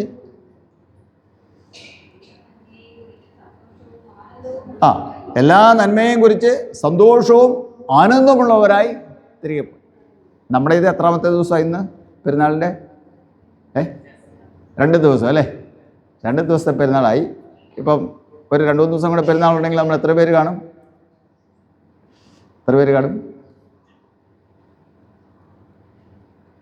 ചിന്തിക്കാൻ പറ്റത്തില്ല അല്ലേ? ചിന്തിക്കാൻ പറ്റത്തില്ല. ഇവിടെ 7 ദിവസം പെരുന്നാൾ കഴിഞ്ഞപ്പോൾ എന്ത് ചെയ്തു? അവർക്ക് പോകാൻ മനസ്സിലായിരുന്നു. ഭയങ്കര സന്തോഷം. അതുകൊണ്ട് തന്നെ പറഞ്ഞു, ഓക്കെ, പിന്നെ ഒരു ഉത്സവം 7 ദിവസം കൂടെ, ഒരാഴ്ചയും കൂടെ ഉത്സവം നീട്ടി. 14 ദിവസം കഴിഞ്ഞപ്പോൾ എന്ത് ചെയ്തു? അന്നേരം അവർക്ക് വലിയ സന്തോഷമായിരുന്നു. അവരെ 15-ാം ദിവസം പറഞ്ഞയച്ചു. അവരെങ്ങനെ പോയി? സന്തോഷവും ആനന്ദമുള്ളവരായി പോയി. ഇന്ന് പെരുന്നാൾ കഴിയുമ്പം നമ്മൾ എങ്ങനെ പോകുന്നു എന്ന് ചിന്തിക്കുക. അത് പറയാൻ വേണ്ടിയാണ് അത് പറഞ്ഞത് അല്ലേ? പെരുന്നാൾ കഴിഞ്ഞ് പോകുമ്പോൾ നമുക്ക് എന്തുണ്ടായിരിക്കണം? മക്കളെ എന്തുണ്ടായിരിക്കണം? സന്തോഷം ഉണ്ടായിരിക്കണം, പിന്നെ ആനന്ദവും ഉണ്ടായിരിക്കണം അല്ലേ? എനിക്ക് തോന്നുന്നു ചെറിയ കുഞ്ഞു പിള്ളേർക്കല്ലാതെ ആർക്കെങ്കിലും പ്രായമുള്ളവർക്ക് ഇങ്ങനെ വലിയ സന്തോഷം ആനന്ദം ഉണ്ടാവും എനിക്ക് തോന്നുന്നില്ല. കുഞ്ഞു പിള്ളേർക്കുണ്ടാകുന്ന സന്തോഷം വേറെ ഒന്നുമല്ല. ഇവിടെ ഐസ്ക്രീമുണ്ട്, പിച്ചുവാണിയുണ്ട്, പിന്നെ പലഹാര വിൽപ്പനയൊക്കെ ഉണ്ട്. അതിൽ അവർ പങ്കെടുക്കുന്നതുകൊണ്ട് അവർക്ക് കിട്ടുന്നതുകൊണ്ട് എന്ത് ചെയ്യും, അവർക്ക് വലിയ സന്തോഷമാണ്. ഞാനും ചെറുപ്പത്തിൽ പെരുന്നാൾ കൂടിയിട്ടുണ്ട്. പള്ളി ആരാധന നമുക്ക് ഉൾക്കൊള്ളാൻ പറ്റത്തില്ല, അറിയത്തില്ല. ആകെ മൊത്തം സന്തോഷം എന്നാൽ പിച്ചുവാണിക്കാരെ കാണുക എന്നുള്ളതാണ്, കോറമ്പൽ മേടിക്കുക എന്നുള്ളതാണ്, അന്നത്തെ എന്തെങ്കിലും പരിഹാരങ്ങളൊക്കെ മേടിച്ച് കൊണ്ടുപോകുക എന്നുള്ളതാണ് അല്ലേ കൂട്ടുകാർ, അന്നത്തെ നമ്മുടെ ചെറിയ കൂട്ടുകാർ. അതാണ് അവരുടെ സന്തോഷം. തീർച്ചയായും അതും സന്തോഷം തന്നെ, പെരുന്നാളിൻ്റെ ഭാഗമാണ്, ഉത്സവത്തിൻ്റെ ഭാഗമാണ്. പക്ഷേ ഇവിടെ ആ സന്തോഷത്തെക്കുറിച്ചല്ല പറഞ്ഞിരിക്കുന്നത്. അവർക്ക് മഹാസന്തോഷമുണ്ടായിരുന്നു, അവർ പോയി. പെരുന്നാളിൻ്റെ മുഖമുദ്ര എന്ന് പറയുന്നത് പെരുന്നാൾ കഴിഞ്ഞു പോകുമ്പോൾ നമ്മുടെ ഹൃദയത്തിൽ എന്തുണ്ടായിരിക്കണം? സന്തോഷം ഉണ്ടായിരിക്കണം, പിന്നെ ആനന്ദവും ഉണ്ടായിരിക്കണം. ഓർത്തോണം, ഒരു പെരുന്നാളിൻ്റെ അനുഗ്രഹം എന്ന് പറയുന്നത് പെരുന്നാൾ കഴിഞ്ഞ് വീട്ടിലേക്ക് പോകുമ്പോൾ എങ്ങനെയിരിക്കണം? ഹൃദയത്തിൽ സന്തോഷം ഉണ്ടായിരിക്കണം, ആനന്ദം ഉണ്ടായിരിക്കണം. ഓക്കെ, അപ്പോൾ ഹൃദയത്തിൽ സന്തോഷം ആനന്ദം ഇല്ലെങ്കിൽ എന്ത് മനസ്സിലാക്കാം? പെരുന്നാളൊന്നും ഇത്തവണത്തെ പെരുന്നാളും തിരുമേനി വന്നതാണ്ടൊക്കെ പറഞ്ഞു, പിള്ളേരോട് എനിക്ക് ചോദിച്ചു. അവർ കുറേ നേരം മിണ്ടായിരുന്നു, ഏതാണ്ടൊക്കെ ചോദിച്ചു പറഞ്ഞു. എനിക്കാണ് ഉറക്കമൊന്നും വീട്ടിലേക്ക് പോവാണ്. പക്ഷെ അങ്ങനെയല്ല ഇതിനകത്ത് പറഞ്ഞിരിക്കുന്നത്. അപ്പോൾ പെരുന്നാൾ കഴിയുമ്പോൾ ആനന്ദവും സന്തോഷം ഉണ്ടാകണമെങ്കിൽ പെരുന്നാൾ എങ്ങനെ ആഘോഷിക്കണം എന്നതിനെക്കുറിച്ച് അതിന് സമയമില്ലാത്തതുകൊണ്ട് പറയുന്നില്ല. അതിനെക്കുറിച്ചുള്ള വിവരണങ്ങൾക്ക് ഇതിനകത്ത് ധാരാളമായിട്ട് ഉണ്ട്. ഓക്കെ, ഈ 139ാമത് പ്രതിഷ്ഠാദിന പെരുന്നാൾ നമ്മൾ കൊണ്ടാടി തിരികെ പോകുമ്പോൾ നമുക്ക് എന്തുണ്ടായിരിക്കണം? സന്തോഷം ഉണ്ടായിരിക്കണം, ആനന്ദം ഉണ്ടായിരിക്കണം. അതില്ലെങ്കിൽ കർത്താവിനോട് പറയുക, കർത്താവേ പെരുന്നാൾ കഴിഞ്ഞ് പോവുകയാണ്, ഞങ്ങൾക്ക് എന്ത് വേണം? അങ്ങ് നൽകുന്ന ശാന്തിയും സമാധാനവും ആനന്ദവും എല്ലാം ഞങ്ങളുടെ ഹൃദയത്തിൽ തരണം എന്ന് പറഞ്ഞുള്ള പ്രാർത്ഥനയോടെ പോവുക. ദൈവം നമ്മളെ അനുഗ്രഹിക്കുമാറാകട്ടെ. അനേക കാര്യങ്ങളെക്കുറിച്ച് ശലോമോൻ പ്രാർത്ഥിച്ചതായിട്ട് പറയുന്നുണ്ട്. അതാണ് നമ്മൾ ഇന്നത്തെ പാഠഭാഗം. അതായിരുന്നു ആ പ്രാർത്ഥിച്ച ഭാഗം എല്ലാം കഴിഞ്ഞു, ആലയപ്രതിഷ്ഠയൊക്കെയും കഴിഞ്ഞു. അന്ന് വൈകുന്നേരം ജനങ്ങളെല്ലാം പോയി കഴിഞ്ഞതിന് ശേഷം ദൈവം വീണ്ടും ആർക്ക് പ്രത്യക്ഷനായി? ശലോമോന് പ്രത്യക്ഷനായി. ഈ പ്രാർത്ഥനയെല്ലാം കഴിഞ്ഞ് വീണ്ടും എന്ത് ചെയ്തു? ദൈവം പ്രത്യക്ഷനായി. ദൈവം പ്രത്യക്ഷനായിട്ട് 9ാം അധ്യായത്തിൽ അതിനെക്കുറിച്ച് പറയുന്നു. സമയം കിട്ടുമ്പോൾ നിങ്ങൾ എന്ത് ചെയ്യണം? അതൊന്ന് വായിച്ചു നോക്കുന്നു, വളരെ നല്ലതായിരിക്കും. എല്ലാവരും 9ാം അധ്യായത്തിൽ അതിനെക്കുറിച്ച് പറയുന്നുണ്ട്. ദൈവത്തിൻ്റെ പ്രത്യക്ഷപ്പെടലിനെക്കുറിച്ച് പറയുന്നു. അതിൻ്റെ അകത്താണ് പറയുന്നത്, ആലയം എന്ത് ചെയ്തിരിക്കുന്നു? ആലയം ഞാൻ നിൻ്റെ പ്രാർത്ഥന പ്രകാരം അതിന് ഞാൻ വിശുദ്ധീകരിച്ചിരിക്കുന്നു. എൻ്റെ കണ്ണും എൻ്റെ ഹൃദയവും എന്തു ചെയ്യും? ആലയത്തിൽ ഇരിക്കും. എവിടെയെല്ലാം ആരാധനയ്ക്ക് വേണ്ടി പ്രത്യേക സ്ഥലങ്ങൾ വേർതിരിക്കുന്നു അവിടെയെല്ലാം എന്ത് ചെയ്യുന്നുണ്ട്? ദൈവത്തിൻ്റെ ദിവ്യമായ സാന്നിധ്യം ഉണ്ട് എന്ന് ദൈവം കൽപ്പിച്ചിട്ടുണ്ട്. എന്നിട്ട് ഈ ആലയത്തെക്കുറിച്ച് പറയുകയാണ്, എൻ്റെ കണ്ണ് എന്തു ചെയ്യും? അവിടെ ഉണ്ടായിരിക്കും, എൻ്റെ ഹൃദയവും അവിടെ ഉണ്ടായിരിക്കും. അപ്പം നമ്മൾ ദൈവാരാധനയ്ക്ക് വേണ്ടി ഈ സെൻറ്റ് പീറ്റേഴ്സ് ദേവാലയം നമ്മൾ അത് പ്രതിഷ്ഠിച്ചു, വേർതിരിച്ചു. ഇവിടെ ആരുടെ സാന്നിധ്യമുണ്ട് കുഞ്ഞുങ്ങളെ? ദൈവത്തിൻ്റെ ദിവ്യമായ സാന്നിധ്യം ഇവിടെ ഉണ്ട്. കാരണം ഇത് ആരാധനയ്ക്ക് വേണ്ടി എന്ത് ചെയ്തിരിക്കുന്നു? വേർതിരിച്ചിരിക്കുന്നു അല്ലേ? അപ്പോൾ നമ്മളിവിടെ പള്ളിയിൽ നിന്ന് ഇവിടെ കയറി വരുമ്പോൾ നമ്മൾ ഓർത്തോണം, ഇവിടെ ആരുടെ സാന്നിധ്യമുണ്ട്? ദൈവത്തിൻ്റെ ദിവ്യമായ സാന്നിധ്യം ഉണ്ട്. ദൈവത്തിൻ്റെ കണ്ണിവിടെ ഉണ്ട്, ദൈവത്തിൻ്റെ ഹൃദയം ഉണ്ട്. ദൈവത്തിൻ്റെ കണ്ണുകൊണ്ട് നമ്മളതിലെ കയറി വരുമ്പോൾ ദൈവം നമ്മളെ കാണുന്നു അല്ലേ? നമ്മളെ ആകമാനമായിട്ട് കാണുന്നു അല്ലേ? എങ്ങനെയാണ് എൻ്റെ മകൻ എൻ്റെ മകൾ വരുന്നത് അല്ലേ? പിന്നെ നമ്മുടെ ഹൃദയം, ദൈവത്തിൻ്റെ ഹൃദയം കൊണ്ട് എന്ത് ചെയ്യുന്നു? ദൈവം നമ്മുടെ ഹൃദയത്തെ കാണുന്നു അല്ലേ? അവൻ്റെ ഹൃദയത്തിൽ, അവളുടെ ഹൃദയത്തിൽ ദുഃഖമുണ്ടോ, പ്രയാസമുണ്ടോ, ആനന്ദമുണ്ടോ, അവൾ ഇവിടെ തന്നെ ഉണ്ടോ, അവൻ ഇവിടെ തന്നെ ഉണ്ടോ അല്ലേ? അതൊക്കെയാണ് നോക്കുന്നത്. എപ്പോഴും വേദോസം പറയുന്നൊരു കാര്യമുണ്ട്, പൂർണ്ണമായി എന്ത് ചെയ്യണം? ദൈവത്തിൻ്റെ ആയിരിക്കണം. നമ്മളിവിടെ ഇരിക്കുമ്പോൾ തന്നെ നമ്മുടെ ചിന്തകൾ എന്ത് ചെയ്യാം? ദൂരെ സഞ്ചരിക്കാം. അല്ലെങ്കിൽ ഹൃദയം ഇവിടെ ഇല്ലാതിരിക്കാം. നമ്മുടെ ശരീരം ഇവിടെ ഉള്ളപ്പോൾ തന്നെ നമ്മുടെ മനസ്സിവിടെ ഇല്ലാതിരിക്കാം. മനസ്സും ശരീരവും ഹൃദയവും എല്ലാം ഇവിടെ തന്നെ ഇരിക്കണം എന്നാണ് ദൈവം ആഗ്രഹിക്കുന്നത്. അതാണ് അനുഗ്രഹിക്കപ്പെട്ട ആരാധന എന്ന് പറയുന്നത്. ദൈവിക അനുഗ്രഹങ്ങൾ വരുന്ന ആരാധന എന്ന് പറയുന്നത്, അത് നമ്മൾ അതിനുവേണ്ടി ഒരുങ്ങി വരേണ്ടതും വളരെ ആവശ്യമാണ്. അപ്പോൾ നമ്മളിവിടെ വരുമ്പോൾ വളരെ സൂക്ഷ്മത്തോടെ വരണം എന്ന് കൃത്യമായിട്ട് ഓർപ്പിക്കട്ടെ. നമ്മൾ വരുമ്പോൾ, പണ്ട് കാരണവന്മാരൊക്കെ വരുമ്പോൾ, അപ്പച്ചന്മാരും അമ്മച്ചിമാരൊക്കെ വരുമ്പോൾ എന്ത് ചെയ്യുമായിരുന്നു? അവരിവിടെ വന്ന് പ്രാർത്ഥിക്കുമായിരുന്നല്ലേ? അവർ മുട്ടയിൽ നിന്ന് പ്രാർത്ഥിക്കുമായിരുന്നല്ലേ? ഇന്നാരെങ്കിലും അങ്ങനെ പ്രാർത്ഥിക്കുന്നുണ്ടോ? കണ്ടോ? പ്രാർത്ഥിക്കുന്നുണ്ടോ? പ്രാർത്ഥിക്കണം. എവിടെയാണ് നമ്മൾ വന്നിരിക്കുന്നത്? ദൈവത്തിൻ്റെ ദിവ്യമായ സാന്നിധ്യത്തില്ല, ദൈവത്തിൻ്റെ സാന്നിധ്യം ഉള്ളിടത്താണ് വന്നിരിക്കുന്നത് അല്ലേ? ഓക്കെ, അത് മറന്നു പോകരുത്. ആ ഒരു ചിന്ത നമ്മുടെ ദൈവിക സാന്നിധ്യ ബോധം ദൈവാലയത്തിൽ വരുന്ന എല്ലാവരുടെ മേലും ഉണ്ടായിരിക്കും, ഉള്ളിൽ ഉണ്ടായിരിക്കും. ഇല്ലെങ്കിൽ എന്ത് ചെയ്യത്തില്ല? അതും ദൈവം കാണും, അതും ദൈവം ഗ്രഹിക്കും നമ്മുടെ ഉള്ളിലുള്ള ചിന്തകളെ. അപ്പോൾ ദൈവത്തിൻ്റെ കണ്ണും ദൈവത്തിൻ്റെ ഹൃദയവുമുള്ള ഇടം എന്ന് പറഞ്ഞിരിക്കും. പിന്നെ അത് ചേർന്ന് പറയുന്നൊരു കാര്യമുണ്ട്. ഇതൊരു വളരെ വലിയൊരു അനുഗ്രഹമായിട്ടാണ് പറഞ്ഞിരിക്കുന്നത്, വളരെ വലിയ അനുഗ്രഹമായിട്ടാണ് പറഞ്ഞിരിക്കുന്നത്. ഇവിടെ ആലയത്തെക്കുറിച്ച് പറയുന്നുണ്ട്, അതിൻ്റെ മനോഹാരിതയെക്കുറിച്ച്. അതുപോലെ മഹത്വമേറിയ സലോമോൻ രാജാവിൻ്റെ ദേവാലയം പണിയുമ്പോൾ ദാവീദ് രാജാവ് പറഞ്ഞൊരു കാര്യമുണ്ട്, ഇത് ഈ ഭൂമിയെയും ഭൂമണ്ഡലത്തെയൊക്കെയും സൃഷ്ടിച്ച് പരിപാലിക്കുന്ന സർവശക്തനായ യഹോവയായ ദൈവത്തിനുള്ള ആലയമാണ്. അത് ദൈവം എത്രയോ മഹോന്നതനായിരിക്കുന്നു, മഹത്വമുള്ള പൂർണ്ണനായിരിക്കുന്നു. അതുപോലെ മഹത്വമുള്ളതായിരിക്കണം ഏത്? അവനെ ആരാധിക്കുന്ന ആലയവും ദൈവാലയവും. അതുകൊണ്ട് ഇതുപോലെ മഹത്വപൂർണ്ണമായൊരു ആലയം വേറെ എങ്ങും ഉണ്ടാകാത്ത രീതി അത്രയും മഹത്വത്തോടെ പണിയണം, ശ്രേഷ്ഠമായിരിക്കണം എന്ന് പറഞ്ഞ് അതിനുവേണ്ടിയുള്ള എല്ലാ സംഗതികളും സ്വരുക്കൂട്ടിയതായിട്ട് നമുക്ക് കാണാൻ സാധിക്കും. സലോമോൻ രാജാവ് അത് പണിത് കഴിഞ്ഞപ്പോൾ അതിൻ്റെ മഹത്വത്തെക്കുറിച്ച് പറഞ്ഞിരിക്കുന്നത് കാണാൻ സാധിക്കും. അത് മുഴുവനും എന്തായിരുന്നു? അത് മുഴുവനും പൊന്ന്, വെള്ളി, വിലയേറിയ രത്നങ്ങൾ, വിലയേറിയ വസ്തുക്കൾ കൊണ്ടായിരുന്നു ആ ദേവാലയം നിർമ്മിച്ചിരുന്നത്, അലങ്കരിച്ചിരുന്നത് കാണുവാൻ സാധിക്കും. എനിക്കിവിടെ വന്നപ്പോൾ വളരെ സന്തോഷം തോന്നി. എല്ലാം നല്ലപോലെ പെയിൻ്റൊക്കെ അടിച്ച് അതിൻ്റെ ചുറ്റുപാടെല്ലാം നല്ലപോലെ ക്ലീനാക്കി ഭംഗിയാക്കി വെച്ചിരിക്കുന്നു. പ്രത്യേകിച്ച് അച്ഛനെയും അതുപോലെ തന്നെ അച്ഛനോട് ചേർന്ന് പ്രവർത്തിക്കുന്ന സഭയുടെ ഭരണസമിതി അംഗങ്ങളെ, പ്രത്യേകിച്ച് സഭയെ ആകമാനമായിട്ട് ഞാൻ അഭിനന്ദിക്കുന്നു. വളരെ മനോഹരമായിരിക്കും. ആലയം മനോഹരമായി സൂക്ഷിക്കേണ്ടത് വളരെ അത്യാവശ്യമാണ്. അത് നമ്മുടെ ദൈവത്തോടുള്ള സ്നേഹത്തിൻ്റെ ബാഹ്യപ്രകടനമാണ് എന്നും കൂടെ ഞാൻ സമയത്ത് പറയട്ടെ. കാരണം ആലയം അങ്ങനെയാണ് ആദ്യത്തെ ആലയം ഉണ്ടാക്കിയിരുന്നത് എന്ന് കാണുവാൻ സാധിക്കും. തുടർന്ന് അതിനകത്ത് പറഞ്ഞിട്ടുണ്ട്, ഇത് എങ്ങനെയാണ് ഇത് നിലനിന്ന് പോകുന്നത്, അല്ലെ കണ്ടിന്യൂ ചെയ്യുന്നത് എങ്ങനെയാണ്, ദൈവിക അനുഗ്രഹങ്ങൾ കണ്ടിന്യൂ ചെയ്യുന്നത്, തുടർച്ചയായിട്ട് പോകുന്നത് എങ്ങനെയാണ് എന്ന് പറഞ്ഞിട്ടുണ്ട്. അതിൻ്റെ അകത്ത് പറഞ്ഞിരിക്കുന്ന ഒരു കാര്യമുണ്ട്, അത് ദൈവത്തിൻ്റെ വചനം അനുസരിക്കുക എന്നുള്ളതാണ്. ദൈവാരാധനയ്ക്ക് വരുന്നവർ എന്ത് ചെയ്യണം?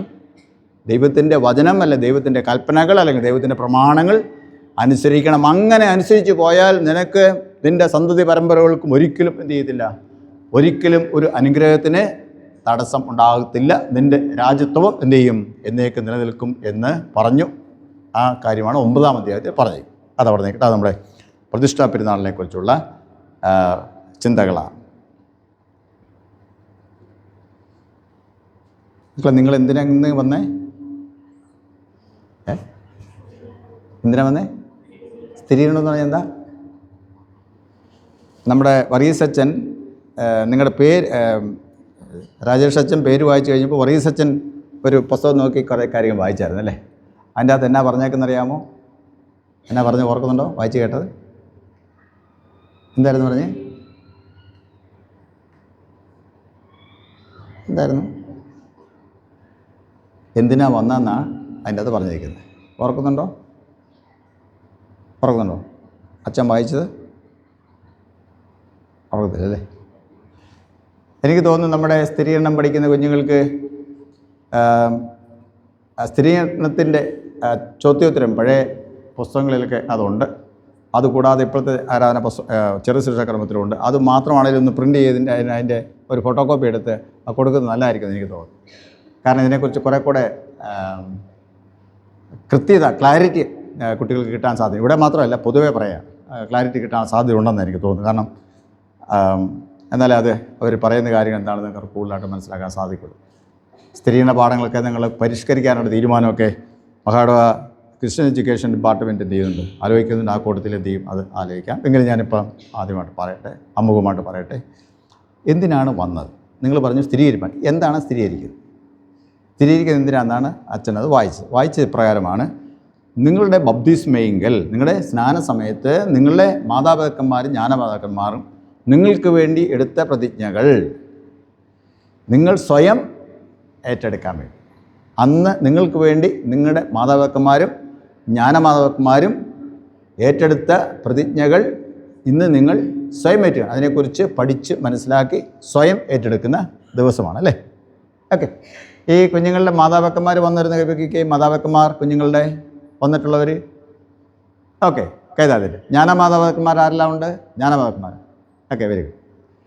അവർ വന്നിരിക്കുകയാണ്, നിങ്ങളിവിടെ കൊണ്ടുവന്നിരിക്കുകയാണ്. സ്നാന സമയത്ത് നിങ്ങളെ ദേവാലയത്തിൻ്റെ പ്രധാന വാതിലിൽ കൊണ്ടുവന്ന് അച്ഛൻ എന്ത് ചെയ്തു? അന്നത്തെ അച്ഛൻ പുരോഹിതൻ എന്ത് ചെയ്തു? നിങ്ങളെ സ്നാനപ്പെടുത്തി, അല്ലെങ്കിൽ ബപ്തീസ്മ നൽകി. നിങ്ങൾ അതുവരെ ഒരു സാധാരണ കുഞ്ഞായിരുന്നു, ഇതൊരു പൈതലായിരുന്നു. സ്നാനം കഴിഞ്ഞപ്പോൾ, ബപ്തീസം കഴിഞ്ഞപ്പോൾ നിങ്ങൾ ആരായിത്തീർന്നു? ആരാ? അവർക്ക് പറ. ദൈവമകനായി തീർന്നു, ദൈവമകളായി തീർന്നു, അല്ലെങ്കിൽ ദൈവ പൈതലായി തീർന്നു. അതുവരെ നിങ്ങൾ സാധാരണ ഒരു പൈതലായിരുന്നു. സ്നാനം കഴിഞ്ഞപ്പോൾ, ബപ്തീസം കഴിഞ്ഞപ്പോൾ നിങ്ങൾ ആരായി തീർന്നു? ദൈവ പൈതലായി തീർന്നു. മനസ്സിലായല്ലോ? ദൈവ പൈതലായി തീർന്നു. അന്ന് തൊട്ട് നിങ്ങൾ ആരാണ്? ദൈവ പൈതലാണ് അല്ലേ? ധാരാളം കാര്യങ്ങൾ അതിനോട് ചേർന്ന് വരുന്നുണ്ട്, അത് നിങ്ങൾക്കറിയാം. ഓക്കെ. അതിനുശേഷം സ്നാനം കഴിഞ്ഞതിന് ശേഷം ഇവിടെ കൊണ്ടുവന്നു. നിങ്ങളെ ഇവിടെ കൊണ്ടുവന്നിട്ട് അച്ഛൻ എന്ത് ചെയ്തു? അച്ഛൻ നിങ്ങളെ കരങ്ങളിലെടുത്ത് എന്ത് ചെയ്തു? ആ കർത്തൃമേശ വെച്ച് അവിടെ സമർപ്പിച്ചു. ദൈവമേ, ഈ പൈതലിനെ അങ്ങയുടെ സന്നിധിയിൽ സമർപ്പിക്കുന്നു, ഇവൾ അല്ലെങ്കിൽ ഇവൻ എന്നേക്കും അങ്ങയ്ക്കുള്ളവനായിട്ട് ഇരിക്കാനോട് സഹായിക്കണമേ എന്നൊക്കെ പറഞ്ഞ് സമർപ്പിച്ചു പ്രാർത്ഥിച്ചു. ദൈവ പൈതലിനെ ദൈവസന്നിധിയിൽ എന്ത് ചെയ്തു? സമർപ്പിച്ചു. നിങ്ങൾക്ക് എത്ര വയസ്സുണ്ടായി അന്ന്? എത്ര വയസ്സുണ്ടായിരുന്നു നിങ്ങൾക്ക്? ഒരു 2-3 മാസം അല്ലേ? കുഞ്ഞായിരുന്നു. കുഞ്ഞെന്ന് പറഞ്ഞാലും പറ്റത്തില്ല, കുഞ്ഞായിരുന്നു അല്ലേ? അപ്പം നിങ്ങളിവിടെ സമർപ്പിച്ചതിന് ശേഷം പള്ളിയിൽ എന്തെങ്കിലും കൊണ്ടുവന്ന് സമർപ്പിച്ചാൽ പിന്നെ നമുക്ക് തിരിച്ചു കൊണ്ടുപോകാൻ പറ്റുമോ? ഇതേ പള്ളിയിൽ കൊണ്ടുവന്ന് സമർപ്പിച്ചിരിക്കും അല്ലേ? ഇന്നവിടെ കൊണ്ടുവന്ന ആദ്യവല സമർപ്പത്തിൻ്റെ കുറേ കാര്യങ്ങളൊക്കെ അവിടെ സമർപ്പിച്ചിട്ടുണ്ടല്ലേ? നമുക്ക് എടുത്ത് വീട്ടിൽ കൊണ്ടുപോകാൻ പറ്റുമോ? കാരണം എന്താ? അതിവിടെ സമർപ്പിച്ചിരിക്കുന്നത് അല്ലേ? നമ്മൾ സ്വത്രാഴ്ച എടുത്ത് നമുക്ക് പോകുമ്പോൾ എടുത്തുകൊണ്ടുപോകാൻ പറ്റുമോ? പറ്റത്തില്ല. അത് നമ്മളവിടെ സമർപ്പിച്ചാൽ, ദൈവാലയത്തിൽ എന്തെങ്കിലും സമർപ്പിച്ചാൽ പിന്നെ എന്ത് ചെയ്യാൻ പറ്റത്തില്ല? ദൈവത്തിന് വേണ്ടി സമർപ്പിച്ചാൽ പിന്നെ അങ്ങനെ എടുത്തുകൊണ്ടാൻ പറ്റില്ല. എടുത്തുകൊണ്ട് പോകാം.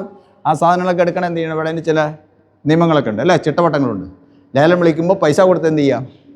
നമുക്ക് അത് വാങ്ങാം. ഇല്ലെങ്കിൽ ഭരണസമിതി അംഗങ്ങൾ നിശ്ചയിക്കുന്ന തുക കൊടുത്തത് വാങ്ങാം.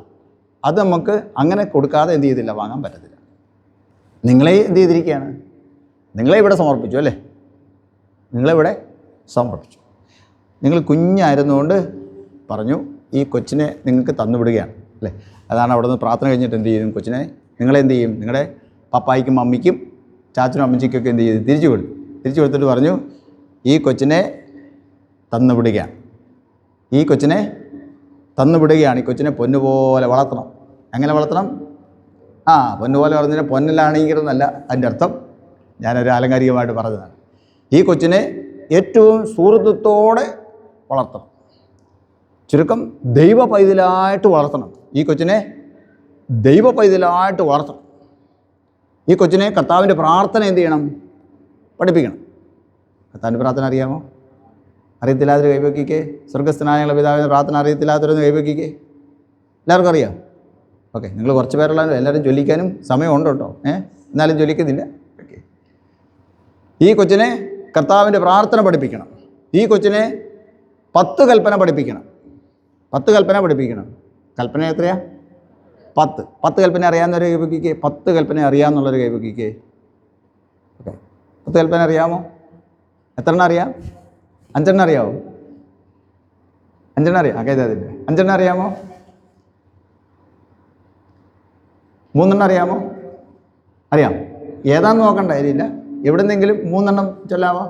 10 കൽപ്പന അറിയാമോ? ഓക്കെ. ഒരെണ്ണം അറിയാമോ? ഒരു കൽപ്പനയെങ്കിലും അറിയാമോ? 10 കൽപ്പന. ഓക്കെ. കൂട്ടുകാരൻ നിന്നെ പോലെ സ്നേഹിക്കണം. ഓക്കെ. അപ്പനെ അമ്മയും ബഹുമാനിക്കണം. ഓക്കെ. ഒന്നും കൂടെ പറയാമോ?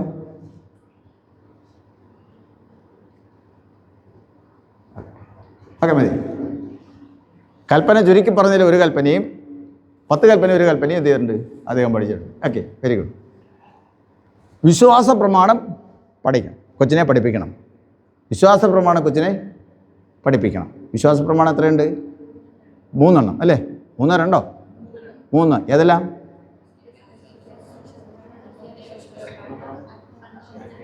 എത്ര വിശ്വാസ പ്രമാണം നിങ്ങൾക്കറിയാം? 1 2 2 വിശ്വാസ പ്രമാണം അറിയാവുന്നൊരു കൈവക്കിക്ക്. 2 വിശ്വാസ പ്രമാണം അറിയാം. കാണാതെ ചൊല്ലാൻ അറിയാവുന്നുള്ള ഏവിക്ക്? ഓക്കെ, ഏതൊരു ഒരു വിശ്വാസപ്രമാണം അറിയാവുന്ന ഏവിക്ക്? ഓക്കെ, രണ്ടെണ്ണം നിർബന്ധമായിട്ട് എന്ത് ചെയ്യണം? നമ്മൾ പഠിക്കേണ്ടതാണ് കേട്ടോ. രണ്ടും രണ്ട് രീതിയിലാണ്. ഏതാണ്ട് സെയിമായിട്ട് നമുക്ക് തോന്നിയാലും രണ്ട് കേതാത്തിട്ട് ആശയങ്ങളാണ് അതിനകത്ത് ഉള്ളത്. അപ്പോസ്തലന്മാരുടെ കാലഘട്ടങ്ങളിൽ ഉപയോഗിച്ചിരുന്ന പദങ്ങൾ ഉപയോഗിച്ച് ക്രോഡീകരിച്ച് എഴുതിയുണ്ടാക്കിയ വിശ്വാസപ്രമാണമാണ് അപ്പോസ്തോലിക വിശ്വാസപ്രമാണം എന്ന് പറയുന്നത്. നിക്കയിൽ വെച്ച് അന്നത്തെ സഭാപിതാക്കന്മാരെല്ലാവരും ചേർന്ന് രൂപീകരിച്ച വിശ്വാസപ്രമാണമാണ്, ക്രോഡീകരിച്ച വിശ്വാസപ്രമാണമാണ് നിക്കിയ വിശ്വാസപ്രമാണം എന്ന് പറയുന്നത്. ഇന്നത്തെ ടർക്കി എന്ന് പറയുന്ന സ്ഥലത്തെ നൈസ് എന്ന് പറയുന്ന സ്ഥലത്താണ്, അവിടെയാണ് അവരെല്ലാവരും ഒരുമിച്ച് കൂടിയത്. അവിടെ വെച്ച് രൂപീകരിച്ചുകൊണ്ട് അതിനെ നിക്കിയ വിശ്വാസ പ്രമാണം എന്ന് അറിയപ്പെടുന്നു. അന്നത്തെ സാഹചര്യം എന്ന് പറയുന്നത് ദൈവപുത്രൻ്റെ പരിശുദ്ധാത്മാവിൻ്റെയൊക്കെയും ദൈവത്വത്തെക്കുറിച്ച് ഭയങ്കരമായുള്ള തർക്കങ്ങൾ ഉണ്ടായി. ചിലർ പറഞ്ഞു ദൈവം എന്ന് പറയുന്നത് അല്ലെങ്കിൽ യേശു എന്ന് പറയുന്നത് അത് ദൈവമാണെന്ന് പറയുന്നു, ദൈവത്തിൽ നിന്നാണെന്ന് പറയുന്നു, ദൈവത്തിൽ നിന്നല്ല എന്ന് പറയുന്നു, പരിശുദ്ധാത്മാവ് ദൈവമാണെന്ന് പറയുന്നു, ദൈവം അല്ലെന്ന് പറയുന്നു. അങ്ങനെ സഭയിൽ ദുരുപദേശം വന്നു. സ്കിസംസ് എന്നാണ് അതിനെക്കുറിച്ച് സഭാചരിത്രത്തിൽ പറയുന്നത്. വ്യത്യസ്തമായ അഭിപ്രായങ്ങൾ മാത്രമല്ല, ദുരുപദേശം എന്നാണ് വേദോസം അതിനെക്കുറിച്ച് പറയുന്നത്. ദുരുപദേശങ്ങൾ വർദ്ധിച്ചു വന്നപ്പോൾ അന്നത്തെ സഭാപിതാക്കന്മാരെല്ലാവരും ഒരുമിച്ച് ചേർന്ന് അതിനെക്കുറിച്ച് ചർച്ച ചെയ്തു. അവർ പറഞ്ഞു,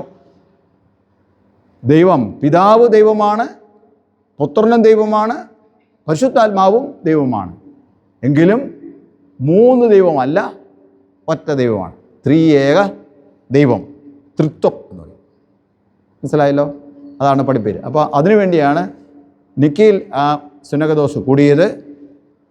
അതുപോലെ തന്നെ അത്താനാസ്യോസ് എന്ന് പറയുന്ന വിശുദ്ധൻ സഭാപിതാവ് ഈ ദുരുപദേശത്തെ നഖശിഖാന്തം എതിർക്കുകയും പിതാവും പുത്രനും പരിശുദ്ധാത്മാവും ദൈവമാണെന്ന് പറഞ്ഞുകൊണ്ട് സ്ഥാപിച്ച അതിനെ പഠിപ്പിക്കുന്ന ഒരു വിശ്വാസപ്രമാണം, വളരെ ദീർഘമായ വിശ്വാസപ്രമാണം ആണ് അത്താനാസ്യോസിൻ്റെ വിശ്വാസപ്രമാണം എന്ന് പറയുന്നത്.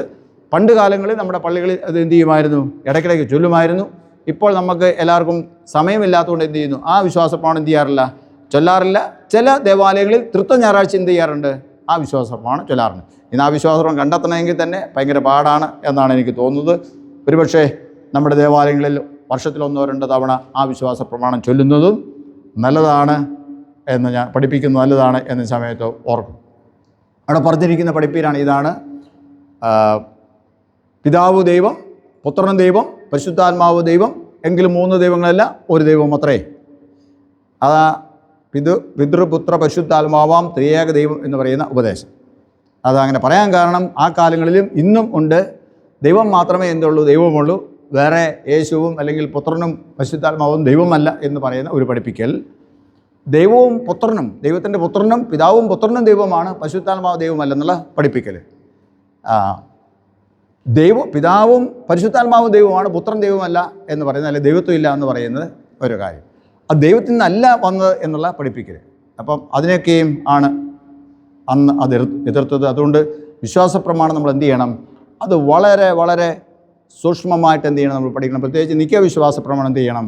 അത് മനസ്സിരുത്തി നമ്മൾ പഠിക്കണം. ഞാനിപ്പോൾ പറഞ്ഞ കാര്യങ്ങളും കൂടെ മനസ്സിൽ വെച്ചുകൊണ്ട് വായിച്ചാൽ അതിൻ്റെ അർത്ഥം നമുക്ക് വളരെ വളരെ വ്യക്തമാകും എന്നുള്ള കാര്യത്തിന് യാതൊരു സംശയവും ഇല്ല. ഓക്കെ, ഈ കൊച്ചിനെ എന്നാ പഠിപ്പിക്കണം? വിശ്വാസപ്രമാണം പഠിപ്പിക്കണം, അല്ലേ? വിശ്വാസപ്രമാണം നിങ്ങൾക്കറിയാം. ഓക്കെ, പിന്നെ ഒരു മനുഷ്യൻ അവൻ്റെ ആത്മാവിൻ്റെ രക്ഷയ്ക്ക് വേണ്ടി ഉള്ള സകല സംഗതികളും ഈ കൊച്ചിനെ പഠിപ്പിക്കണം. നിങ്ങളുടെ ജീവിത രീതികൾ കൊണ്ട് ഈ കൊച്ചു ഒരു കാരണവശാലും എന്ത് ചെയ്യരുത്? വഴിതെറ്റിപ്പോകാൻ ഇടയാകരുത്. ഈ കുഞ്ഞ് സൗഹൃദത്തോടെ വളർത്തപ്പെടണമെന്ന് നിങ്ങൾക്ക് കരുതിക്കൊള്ളണം. ഈ കാര്യങ്ങളെല്ലാം പഠിപ്പിച്ചതിന് ശേഷം ഈ കുഞ്ഞിനെ സ്ഥിരീകരിപ്പാനായിട്ട് എപ്പിസ്കോപ്പയുടെ അടുക്കൽ കൊണ്ടുചെല്ലാനും നിങ്ങൾ കരുതിക്കൊള്ളണം. ഈ കാര്യങ്ങളെല്ലാം പഠിപ്പിക്കാനും നിങ്ങൾ ബദ്ധസത്തരായിരിക്കുമോ എന്ന് നിങ്ങളുടെ പപ്പായോടും മമ്മിയോടും ചാച്ചനോടും അമ്മച്ചിയോടും ജ്ഞാനപിതാക്കന്മാരോടൊക്കെ ചോദിച്ചു. അവർ പറഞ്ഞു, തീർച്ചയായിട്ടും അച്ഛാ, ഇതെല്ലാം പഠിപ്പിച്ചതിന് ശേഷം ഞങ്ങൾ കൊച്ചിനെ കൊണ്ടുവരാം എന്ന് പറഞ്ഞു. അന്ന് പോയതാണ്. എത്ര വർഷമായി? എത്ര വർഷമായി? 14 വർഷം മുമ്പ് പോയതാണ്. ഇതേ അവരെല്ലാവരും കൂടെ കൊണ്ടുവന്ന് നിങ്ങളിവിടെ നിർത്തിയിരിക്കുക. എപ്പിസ്കോപ്പ എന്ന് പറഞ്ഞാൽ ആരാണ്? ബിഷപ്പിനടുത്ത് കൊണ്ടിരിക്കുകയാണ്. ആരും അതിന് പറയാതെ പറയുന്ന സംഗതി എന്താണ്? തിരുമേനി അല്ലെ എപ്പിസ്കോപ്പായെ അന്ന് പറഞ്ഞ പോലെ എന്ത് ചെയ്തിട്ടുണ്ട്? ഞങ്ങളുടെ കുഞ്ഞിലെ ഞങ്ങളെ മക്കളെ എന്ത് ചെയ്തിരിക്കുന്നു? എല്ലാ കാര്യങ്ങളും നന്നായിട്ട് പഠിപ്പിച്ച്, വിശ്വാസമായ എൻ്റെ ബാലപാഠങ്ങൾ മുഴുവൻ പഠിപ്പിച്ച് ഏറ്റവും നല്ല കുട്ടികളാക്കി അവരെ അങ്ങയുടെ സന്നിധിയിൽ കൊണ്ടുവന്നിരിക്കുകയാണ്. ഇവർക്ക് വേണ്ടി എന്ത് ചെയ്യണം? അങ്ങ് പ്രാർത്ഥിക്കണം. ഇവർക്ക് വേണ്ടി ഞങ്ങളെടുത്ത പ്രതിജ്ഞകളെ ഇന്ന് അവർ സ്വയം ഏറ്റെടുക്കുന്ന ദിവസമാണ്. ഒരു സന്തോഷത്തോടെ ഞങ്ങളെല്ലാവരും കൂടെ ഞങ്ങളുടെ കുഞ്ഞുങ്ങളെ സ്ഥിരീകരിപ്പാനായിട്ട് കൊണ്ടുവന്നിരിക്കും. ഓക്കെ, അങ്ങനെ നിങ്ങളിവിടെ വന്നു. അതാണ് അച്ഛൻ പറഞ്ഞത്. ഓക്കെ, നമ്മൾ ഏത് പള്ളിക്കാരാ? CSI തന്നെ പറഞ്ഞ എന്നാണ്? ഫുൾ ഫോം എന്താണ്? Church of south India. Church of south India എന്ന് പറഞ്ഞാൽ നോർത്ത് ഇന്ത്യയിലും വലുതുണ്ടോ? ഉണ്ടോ? ഉണ്ടോ? നോർത്ത് ഇന്ത്യയിലുണ്ടോ? സൗത്ത് ഇന്ത്യ കാര്യം ഓക്കെ, നോർത്ത് ഇന്ത്യയിലോ? കാണുമായിരിക്കുമോ?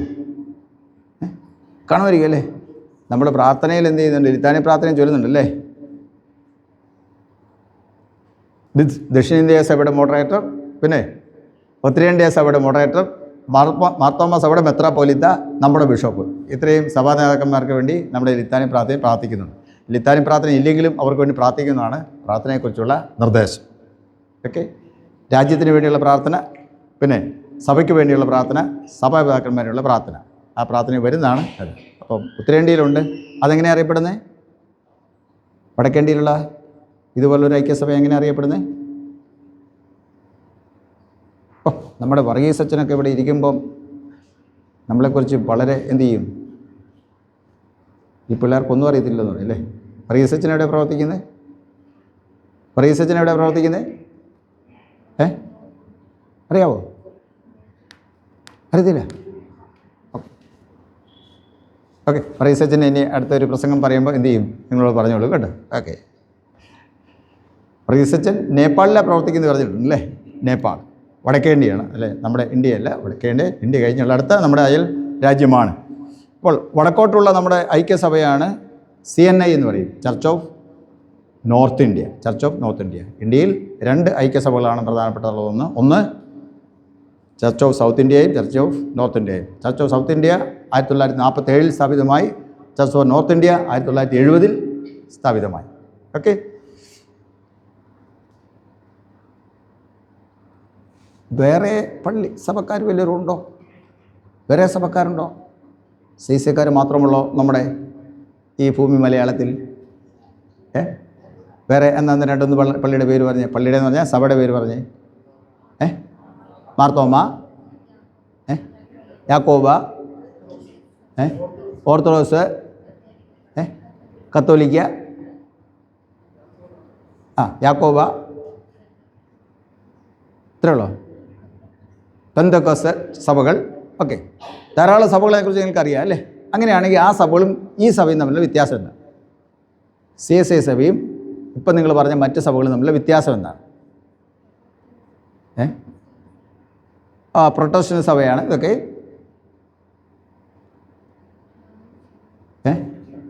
പറഞ്ഞു. ഓക്കെ, അതിന് ഒറ്റ വാക്യം പറയാമോ? ഐക്യസഭ. എന്നാ സഭയാ? ഐക്യസഭ, അല്ലെങ്കിൽ ഒന്നായി തീർന്ന സഭ. CSI സഭ എന്ന് പറയുന്നത് ഒന്നായി തീർന്ന സഭയാണ്. മറ്റെല്ലാ സഭകളും ഒറ്റ സഭകളാണ്.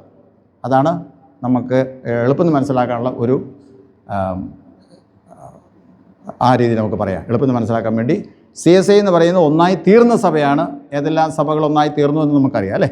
വ്യത്യസ്തമായ 4 പാരമ്പര്യങ്ങൾ: episcopal, Presbyterian, congregation and Methodist പാരമ്പര്യങ്ങൾ. അങ്ങനെ 4 വ്യത്യസ്ത പാരമ്പര്യങ്ങൾ ഒന്നിച്ചു ചേർന്നാണ് CSI എന്ന ഐക്യസഭ ഉണ്ടായത്. ഓക്കെ, മറ്റുള്ള സഭകളെല്ലാം ഒറ്റ സഭകളാണ്. ഓർത്തഡോക്സ് സഭ എന്ന് പറഞ്ഞാൽ ഓർത്തഡോക്സ് സിറിയൻ ചർച്ച് എന്ന് പറഞ്ഞാൽ ഓർത്തഡോക്സ് സിറിയൻ ചർച്ച് അംഗങ്ങൾ മാത്രമേ അവിടെ ഉള്ളൂ. വേറെ ഒരു സഭക്കാരും അതിനകത്ത് ഇല്ല. ഓക്കെ, അല്ലെങ്കിൽ പാരമ്പര്യങ്ങൾ അതിനകത്ത് ഇല്ല. സിറിയൻ ഓർത്തഡോക്സ് എന്ന് പറഞ്ഞാൽ എന്താണ്? അവർ മാത്രമേ ഉള്ളൂ. കാത്തലിക് സിറിയൻ ചർച്ച് എന്ന് പറഞ്ഞാൽ എന്താണ്? അവർ മാത്രമേ ഉള്ളൂ. യാക്കോബ സഭ എന്ന് പറഞ്ഞാൽ അവർ മാത്രമേ ഉള്ളൂ അല്ലേ? പെന്തക്കോസ്തിൽ ഓരോ സഭകളും എടുത്താലും ഓരോരോ ആൾക്കാർ മാത്രമേ ഉള്ളൂ. നമ്മുടെ സഭ എന്ന് പറഞ്ഞ് വ്യത്യസ്തമായ പാരമ്പര്യങ്ങളെ ഉൾക്കൊള്ളുന്ന ഐക്യസഭയാണ്. അതാണ് നമ്മുടെ മറ്റ് സഭകളും നമ്മളുമായുള്ള വ്യത്യാസം. മനസ്സിലായല്ലോ? ഓക്കെ, CSI സഭ ഇപ്പം എത്ര മഹാടുകളുണ്ടെന്ന് അറിയാമോ?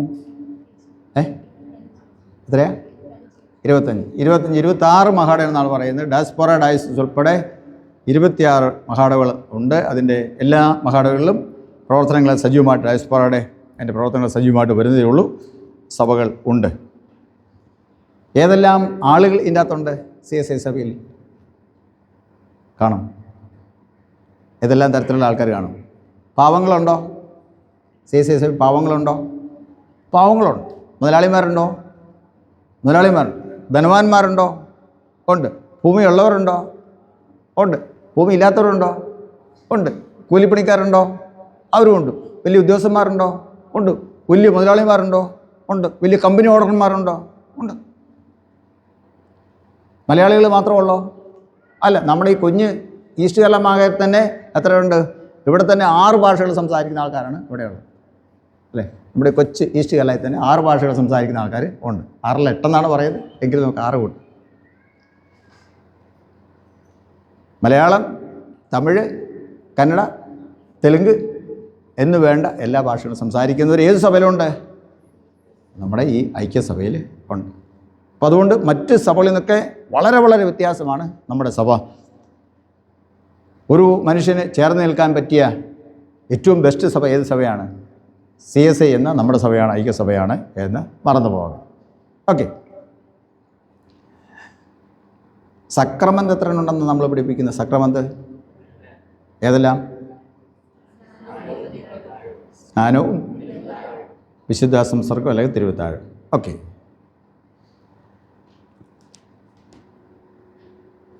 നമ്മൾ കുറേ കഴിയുമ്പോൾ നിങ്ങളുടെ ചില ചോദ്യങ്ങളൊക്കെ ചോദിക്കുന്നുണ്ട്. പ്രതിജ്ഞ എന്ന് അതിനെ പറയുന്നത്. പ്രതിജ്ഞ നിങ്ങൾ എടുക്കുന്നുണ്ട്. ഓക്കെ.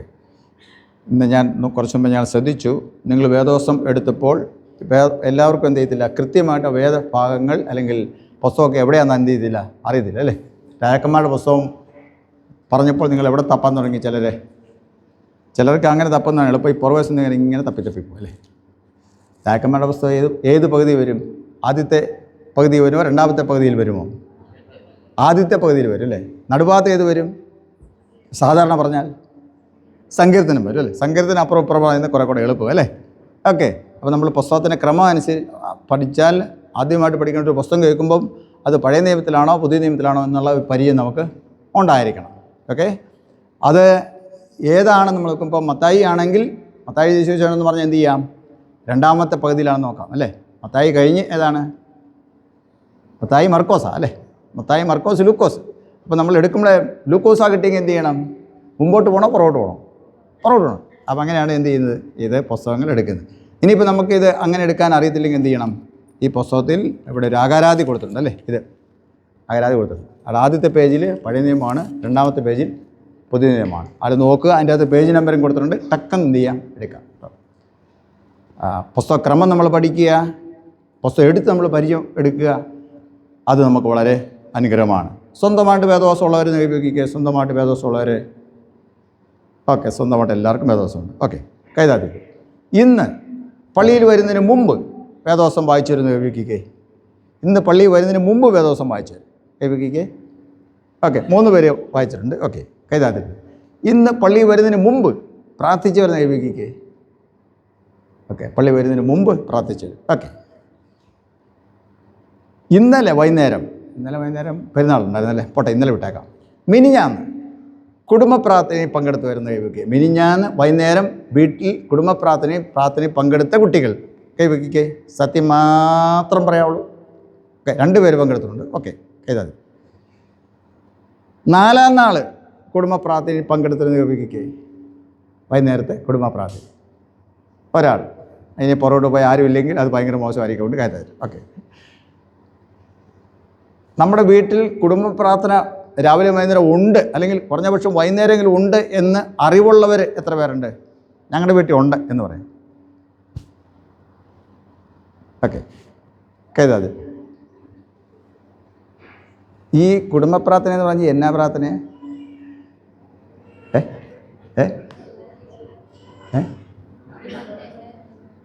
പറഞ്ഞു.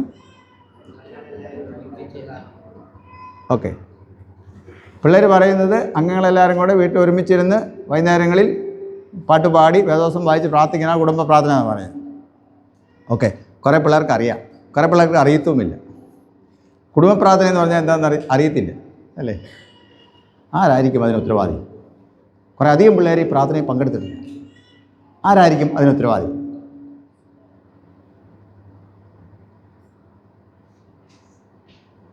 ആരായിരിക്കും? ഉത്തരവൊന്നും പറയണ്ട, നിങ്ങൾ മനസ്സിൽ ഓർത്താൽ മതി. ഈ 13 കുട്ടികളിൽ, അല്ലെങ്കിൽ ഇവിടെ മാത്രമല്ല എവിടെയും ചോദിക്കുന്ന ചോദ്യമാണിത്.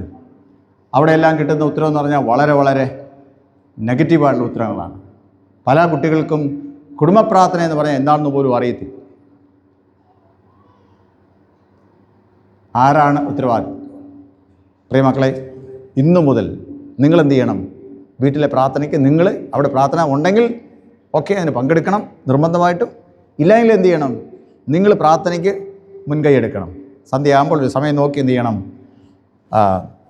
മുറിയൊക്കെ നല്ലപോലെ അടിച്ചു വാരി വൃത്തിയാക്കിയതിന് ശേഷം ഒരു വായൊക്കെ ഇട്ട്, അല്ലെങ്കിൽ ഒരു വിരിയൊക്കെ വിരിച്ച്, അല്ലെങ്കിൽ കസേരയൊക്കെ ഇട്ട് എന്ത് ചെയ്യണം? 2-3 അറിയാവുന്ന പാട്ടൊക്കെ പാടി എന്ത് ചെയ്യണം? ദിവസമൊക്കെ വായിച്ച് പ്രാർത്ഥിക്കണം. ചെയ്യുമല്ലോ? അത് ചെയ്യുമെന്ന് പറഞ്ഞാണ് നിങ്ങൾ കുറേ കഴിയുമ്പോൾ പോകുന്നത്. അപ്പോൾ മറക്കരുത്, കുടുംബ പ്രാർത്ഥന വളരെ പ്രധാനപ്പെട്ട. ഈ വർഷം നമ്മുടെ മഹാഡയുടെ ചിന്താവിഷയം എന്താണ്? കുറിവാക്യം. മഹാഡയുള്ള കുറിവാക്യം എന്താണ്? മഹാഡയായിട്ടുള്ള കുറിവാക്യം. ഒരു കലണ്ടറൊക്കെ എന്ത് ചെയ്ത് ബിഷപ്പിൻ്റെ ഒരു ഫോട്ടോയൊക്കെ വെച്ചിട്ട് ഒരു കുറിവാക്യമൊക്കെ എഴുതിയിട്ടില്ലേ? അതാണ് മഹാഡ തരത്തിലുള്ള കുറിവാക്യം എന്ന് പറയുന്നത്. എന്തായിരുന്നു അത്? നിങ്ങൾക്ക് കിട്ടിയോ? ആ കാർഡ് ഉണ്ടോ?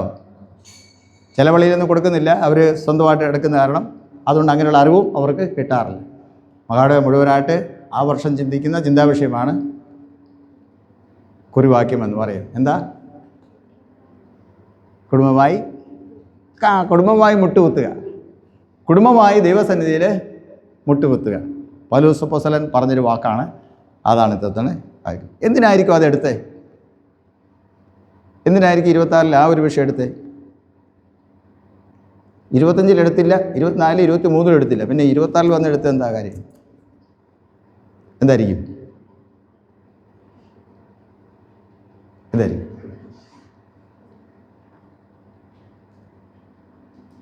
വേറെ ഒന്നുമല്ല, നമ്മളെന്ത് ചെയ്യണം?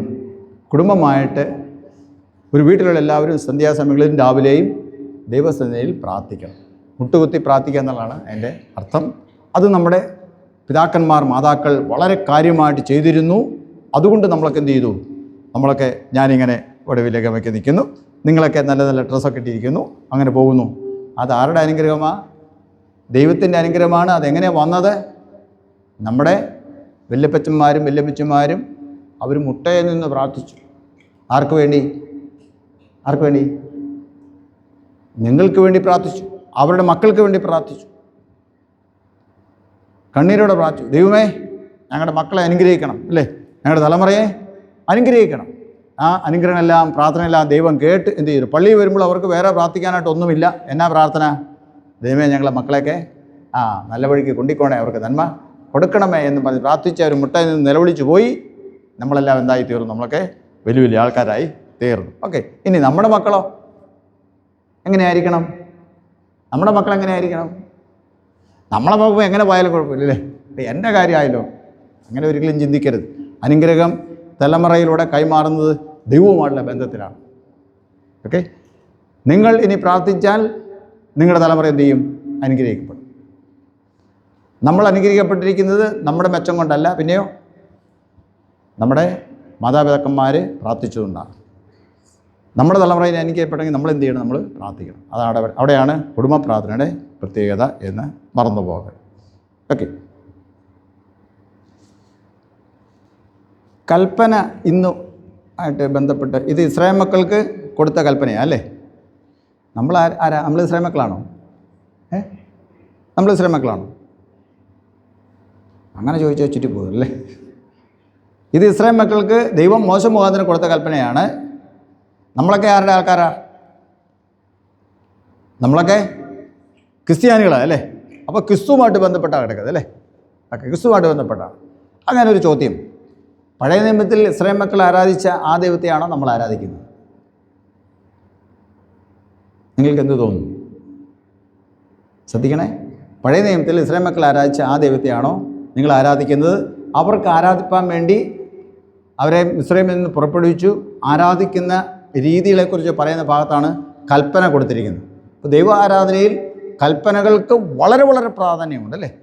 അത് ഇസ്രായേൽ മക്കളോട് പറഞ്ഞു, യഹോവയെ ആരാധിപ്പാൻ, ഞാനല്ലാതെ അന്യദൈവം ഉണ്ടാകും അല്ലേ. ഓക്കെ, നമ്മൾ ക്രിസ്ത്യാനികളാണ്, നമ്മളുമായിട്ട് എന്തെങ്കിലും ബന്ധം ഇതിനുണ്ടോ?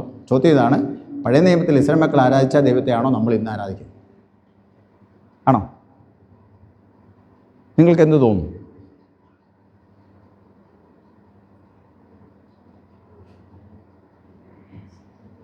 എന്ത് തോന്നുന്നു? ചോദ്യം ഇതാണ്, പഴയ നിയമത്തിൽ ഇസ്രായേൽ മക്കൾ യഹോവയായ ദൈവത്തെ ആരാധിച്ചു, ആ ദൈവത്തെയാണോ നമ്മൾ ഇന്ന് ആരാധിക്കുന്നത് ചോദ്യം.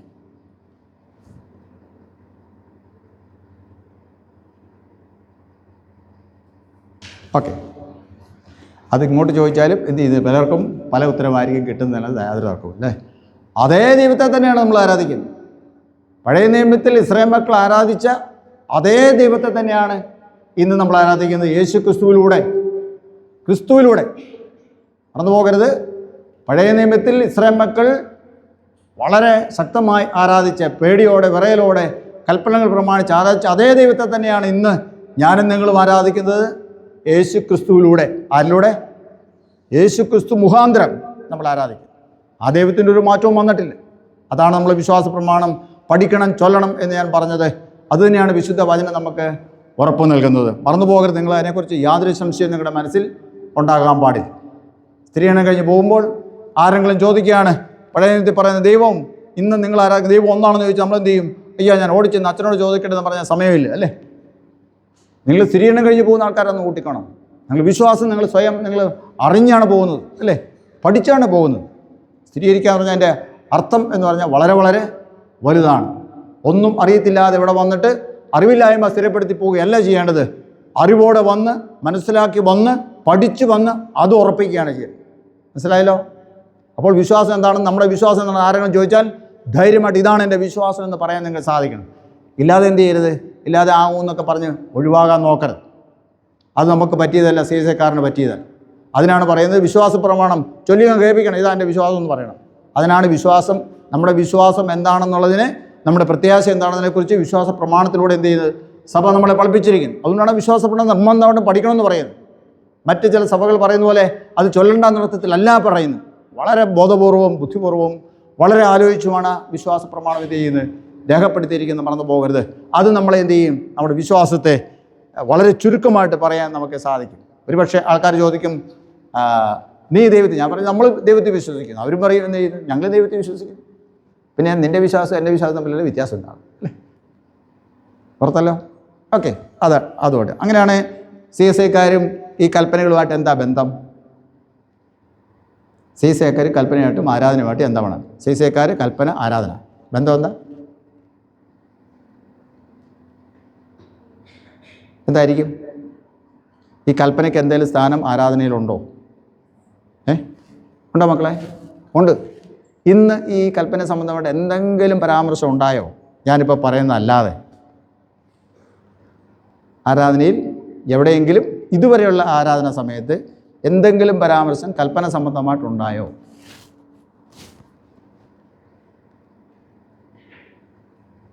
അല്ല, ഉണ്ടായി കാണുമോ? നിങ്ങൾ ഇവിടെ തന്നെ ഉണ്ടായിരുന്നില്ല അല്ലേ? അതൊന്ന് പറഞ്ഞേ.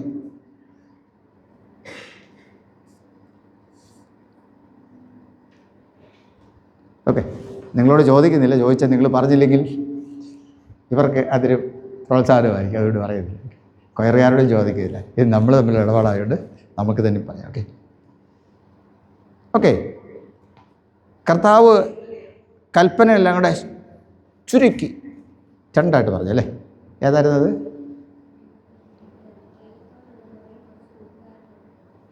അല്ല, ഇന്ന് പറഞ്ഞത്, ഇവിടെ വായിച്ചത് പറഞ്ഞത് ശരിയാണ്. ആ ആ അതിന്ന് ഇവിടെ പറഞ്ഞായിരുന്നോ? പറഞ്ഞായിരുന്നു. എങ്ങനെയാണ് അത് പറഞ്ഞത്? നമ്മുടെ കർത്താവായ യേശു മിശിഹ അരുളി ചെയ്ത പ്രകാരം ന്യായപ്രമാണത്തിൻ്റെയും പ്രവാചകന്മാരുടെയും ചുരുക്കം ഇസ്രായേലെ കേൾക്ക.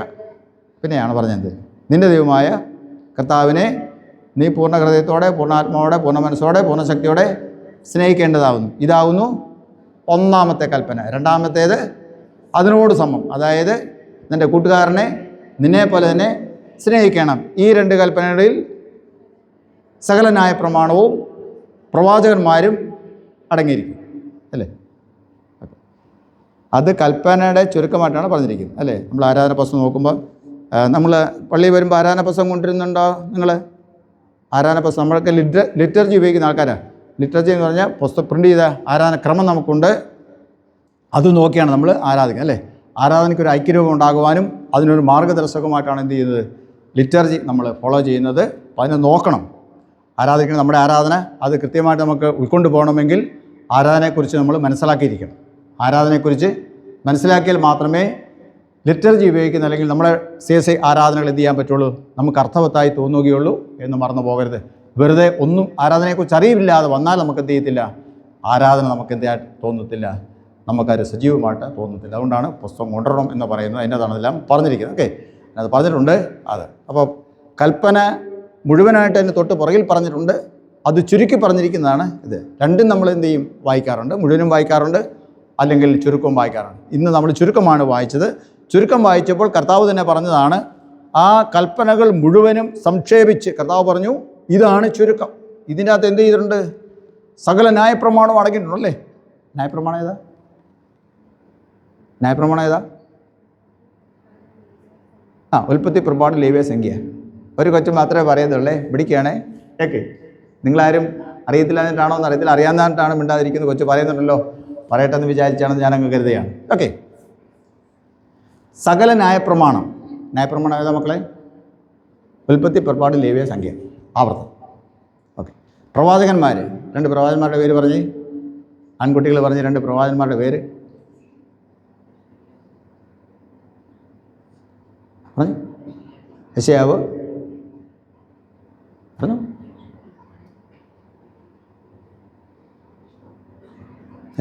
യെശയ്യാവ്, യെരമ്യാവ്, ദാനിയേൽ, ഹോശിയ, യോവേൽ, ആമോസ്, എസ്കേൽ, ഇഷ്ടംപോലെ പ്രവാചകന്മാരുണ്ട് അല്ലേ. അപ്പോൾ ഈ കൽപ്പന, രണ്ട് കൽപ്പന ഏതിലടങ്ങിയിട്ടുണ്ട്? മോശയുടെ 5 പുസ്തകം എന്ന് പറയുന്ന ഉൽപ്പത്തി തൊട്ട് ആവർത്തനം വരെയും പ്രവാചകന്മാരുടെ പുസ്തകവും ഏതിലടങ്ങിയിരിക്കുന്നു? ഈ രണ്ട് കൽപ്പനയിൽ അടങ്ങി. അപ്പോൾ ഈ രണ്ട് കൽപ്പനയുടെ അർത്ഥം പൂർണ്ണമായിട്ട് നമുക്ക് മനസ്സിലാകണമെങ്കിൽ എന്ത് ചെയ്യണം? ഉൽപ്പത്തി തൊട്ട് ആവർത്തനം വരെയും പ്രവാചകന്മാരുടെ പുസ്തകവും നല്ലപോലെ വായിച്ച് മനസ്സിലാക്കിയാൽ മാത്രമേ കർത്താവ് പറഞ്ഞ രണ്ട് കൽപ്പനയുടെ പൊരുൾ, അർത്ഥം, വ്യാപ്തി മനസ്സിലാക്കാൻ പറ്റത്തുള്ളൂ. ഓക്കെ, അപ്പോൾ നിങ്ങൾ എന്ത് ചെയ്യണം? അത് പഠിച്ചിട്ട് വേണം വരാൻ. കേട്ടല്ലോ? ഓക്കെ, അങ്ങനെയാണ്. ഇപ്പം നമുക്കോട്ട് നിർത്തിയേക്കാം എന്ന് പറഞ്ഞാൽ നിങ്ങൾ എന്ന് വരും? എന്ന് വരും? ഇപ്പം തന്നെ വായിച്ച് 14 അല്ലേ. 14 വയസ്സായിട്ട് എന്തേ പഠിച്ചിട്ടുള്ളൂ? ഇത്രയേ പഠിച്ചിട്ടുള്ളൂ അല്ലേ. ഒരു തവണയെങ്കിലും ദിവസം മുഴുവൻ വായിച്ചിട്ടുണ്ടെന്ന് കേൾപ്പിക്കേ ഈ കൂട്ടത്തിലുണ്ടെന്ന് അറിയാൻ വേണ്ടിയാണ്. തുടർച്ചയായിട്ട് വേദവസം വായിക്കുന്ന രീതി ആർക്കെങ്കിലും ഉണ്ടോ? തുടർച്ചയായിട്ട് ഉൽപ്പത്തി എന്നൊക്കെ പറഞ്ഞ് ഇങ്ങനെ തുടർച്ചയായിട്ട്. ഓക്കെ, മിടുക്കൻ. ഏത് വേദവസം എന്ത് ചെയ്യുക? തുടർച്ചയായിട്ട് ഇങ്ങനെ വായിക്കുക. ഇടം മുറിയാതെ എന്ത് ചെയ്യണം? വായിക്കണം. വായിച്ചു വരുമ്പോൾ നമ്മൾ ഏതെല്ലാം കവർ ചെയ്യും? ഉൽപ്പത്തി തൊട്ട് ആവർത്തനം വരെയും പിന്നെ പ്രവാചകന്മാരുടെ പുസ്തകമൊക്കെ എന്ത് ചെയ്യും? കവർ ചെയ്യും. വായിക്കണമെന്ന് പറയാൻ കാരണം കൽപ്പന 10 കൽപ്പനയായിട്ട് ചുരുക്കി എന്ന് പറഞ്ഞാൽ ഒരു മനുഷ്യൻ്റെ ആത്മീയ, ഭൗതിക, രാഷ്ട്രീയ സകല ജീവിതത്തിൻ്റെ സമസ്ത മേഖലകളിലും ടച്ച് ചെയ്താണ് കൽപ്പനകൾ എന്ത് ചെയ്യുന്നത്? എഴുതപ്പെട്ടിരിക്കുന്നത്. അതിൻ്റെ വിശദീകരണം മനസ്സിലാക്കിയാൽ മാത്രമേ അത് നമുക്ക് മനസ്സിലാക്കാൻ സാധിക്കുള്ളൂ. അതുകൊണ്ട് ബാക്കിയുള്ള ഭാഗങ്ങളും നമ്മൾ വായിക്കേണ്ടതാണ്. ഓക്കെ, അത് അവിടെ നിൽക്കട്ടെ. നമ്മളിവിടെ കൽപ്പന എന്ന് വായിച്ചു. കൽപ്പന എന്തിനാ ആരാധനയ്ക്ക് വായിക്കുന്നത്? കൽപ്പന വായിച്ചു കഴിഞ്ഞ് അല്ലെങ്കിൽ ഈ ചുരുക്കം വായിച്ചു കഴിഞ്ഞ് എന്താണ് അച്ഛൻ പറഞ്ഞത്?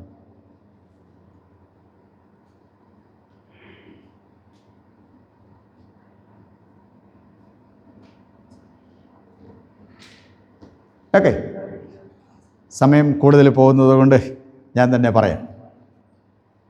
കൽപ്പനയ്ക്ക് വളരെ വളരെ പ്രധാനപ്പെട്ട ഒരു സ്ഥാനം ആരാധനകളിൽ ഉണ്ട്. കാരണം അത് ദൈവ ആരാധനയ്ക്ക് വേണ്ടി ഇസ്രായേൽ മക്കളെ മിസ്രൈമിൽ നിന്ന് പുറപ്പെടുവിച്ചപ്പോൾ ദൈവം മരുഭൂമിയിൽ വെച്ച് ഇസ്രായേൽ മക്കൾക്ക് കൊടുത്ത അതാണ്. ആരാധനിക്കേണ്ടത് എങ്ങനെയാണെന്ന് പറഞ്ഞു പഠിപ്പിക്കുന്നതിന് മുന്നോടിയായി അവർക്ക് നൽകപ്പെട്ടതാണ് എന്ത്? കൽപ്പനകൾ. 10 കൽപ്പനകൾ. 10 കൽപ്പനകൾ അത് ദൈവത്തിൻ്റെ പ്രമാണമാണ്, ന്യായപ്രമാണം അല്ലെങ്കിൽ ദൈവത്തിൻ്റെ പ്രമാണം, കൽപ്പനകൾ എന്ന് പറയുന്നു. കൽപ്പനകളുടെ ലംഘനം ആണ് പാപം. പാപം എന്ന് പറഞ്ഞാൽ എന്താ? കൽപ്പനകളുടെ ലംഘനം. കൽപ്പനകളുടെ ലംഘനമാണ് പാപം. അപ്പം പാപത്തിൽ നിന്ന് ഉള്ള വിടുതൽ, പാപം ഒരു മനുഷ്യനെ അശുദ്ധനാക്കും. ദൈവമാരാ? ദൈവം വിശുദ്ധൻ. ദൈവം വിശുദ്ധൻ. വിശുദ്ധനായ ദൈവത്തെ നമ്മൾ ആരാധിക്കാൻ വരികയാണ്. വിശുദ്ധനായ ദൈവത്തെ അശുദ്ധിയോടെ ആരാധിപ്പാൻ പറ്റത്തില്ല. പാപത്തോടെ ദൈവത്തെ ആരാധിപ്പാൻ പറ്റത്തില്ല. പാപം എന്ന് പറഞ്ഞാൽ എന്താണെന്ന് പറഞ്ഞത്? കൽപ്പനയുടെ ലംഘനം. അപ്പോൾ കൽപ്പനകളുടെ ലംഘനം വന്നിട്ടുണ്ടെങ്കിൽ അത് ക്ഷമിക്കണമേ എന്ന് പറഞ്ഞ് നമ്മൾ എന്ത് ചെയ്യണം? ഏറ്റു പറയണം. കാരണം നമ്മൾ വിശുദ്ധനായ ദൈവത്തിൻ്റെ അടുത്തേക്ക് വരികയാണ്. അതുകൊണ്ട് എന്ത് ചെയ്യുന്നു? കൽപ്പന വായിച്ചിട്ട് പറയാണ്, പ്രിയപ്പെട്ടവരെ, ദൈവമക്കളെ, കൽപ്പനകൾ ഇതാണ്.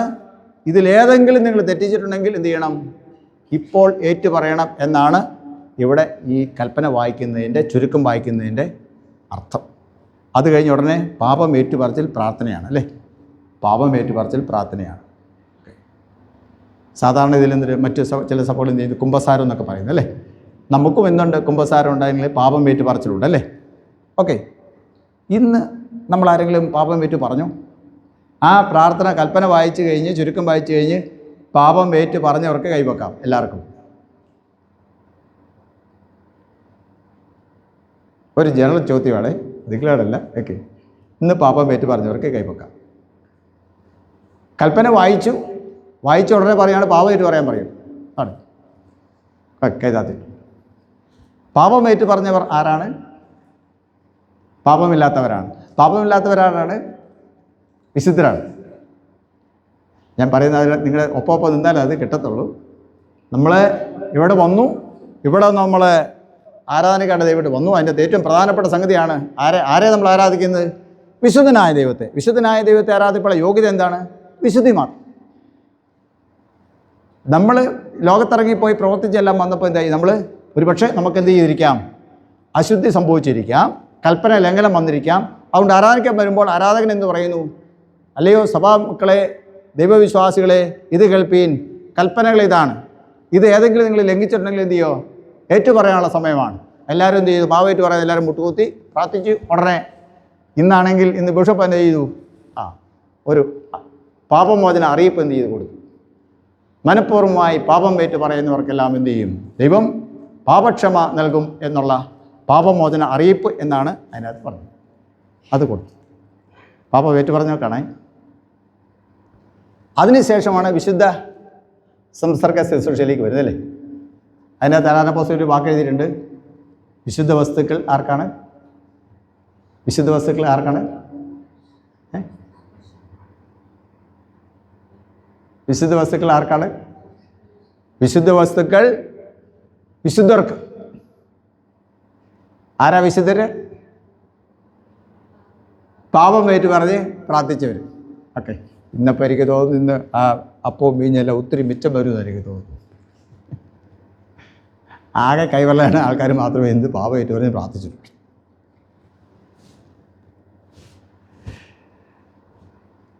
ആരാധന നമ്മൾ മനസ്സിലാക്കിയിരിക്കണം. എന്താണ് ആരാധന? ആരാധന പറയുന്നത് അത്ര ചില്ലറ കാര്യമല്ല. സമയം കിട്ടുമ്പോൾ വന്നു പോകാം എന്ന് വിചാരിക്കരുത്. ആരാധനയെക്കുറിച്ച് കുഞ്ഞുങ്ങളെ നിങ്ങളോടാണ് പറയുന്നത്. സമയം കിട്ടുമ്പം വന്നു പോയാൽ എനിക്ക് സൗകര്യമുള്ളപ്പം വരാം എന്ന് ഒരിക്കലും എന്ത് ചെയ്യരുത്? ആരാധനയെ കാണരുത്. ആരാധനയ്ക്ക് എന്ത് ചെയ്യണം? ഒരുങ്ങി വരിക. ആരുടെ അടുത്താണ് നമ്മൾ വരുന്നവർക്ക് നമ്മൾ അതിൻ്റെ യോഗ്യത നേടിയിട്ടുണ്ടോ എന്ന് ചോദിക്കുക. ഇല്ലെങ്കിൽ യോഗ്യത നേടാനുള്ള മാർഗ്ഗങ്ങളാണ് വചനത്തിൽ പറഞ്ഞിരിക്കുന്നത്. ഏറ്റവും പ്രധാനപ്പെട്ട ഇത് തന്നെയാണ് കൽപ്പനയാണ്. ഓക്കെ.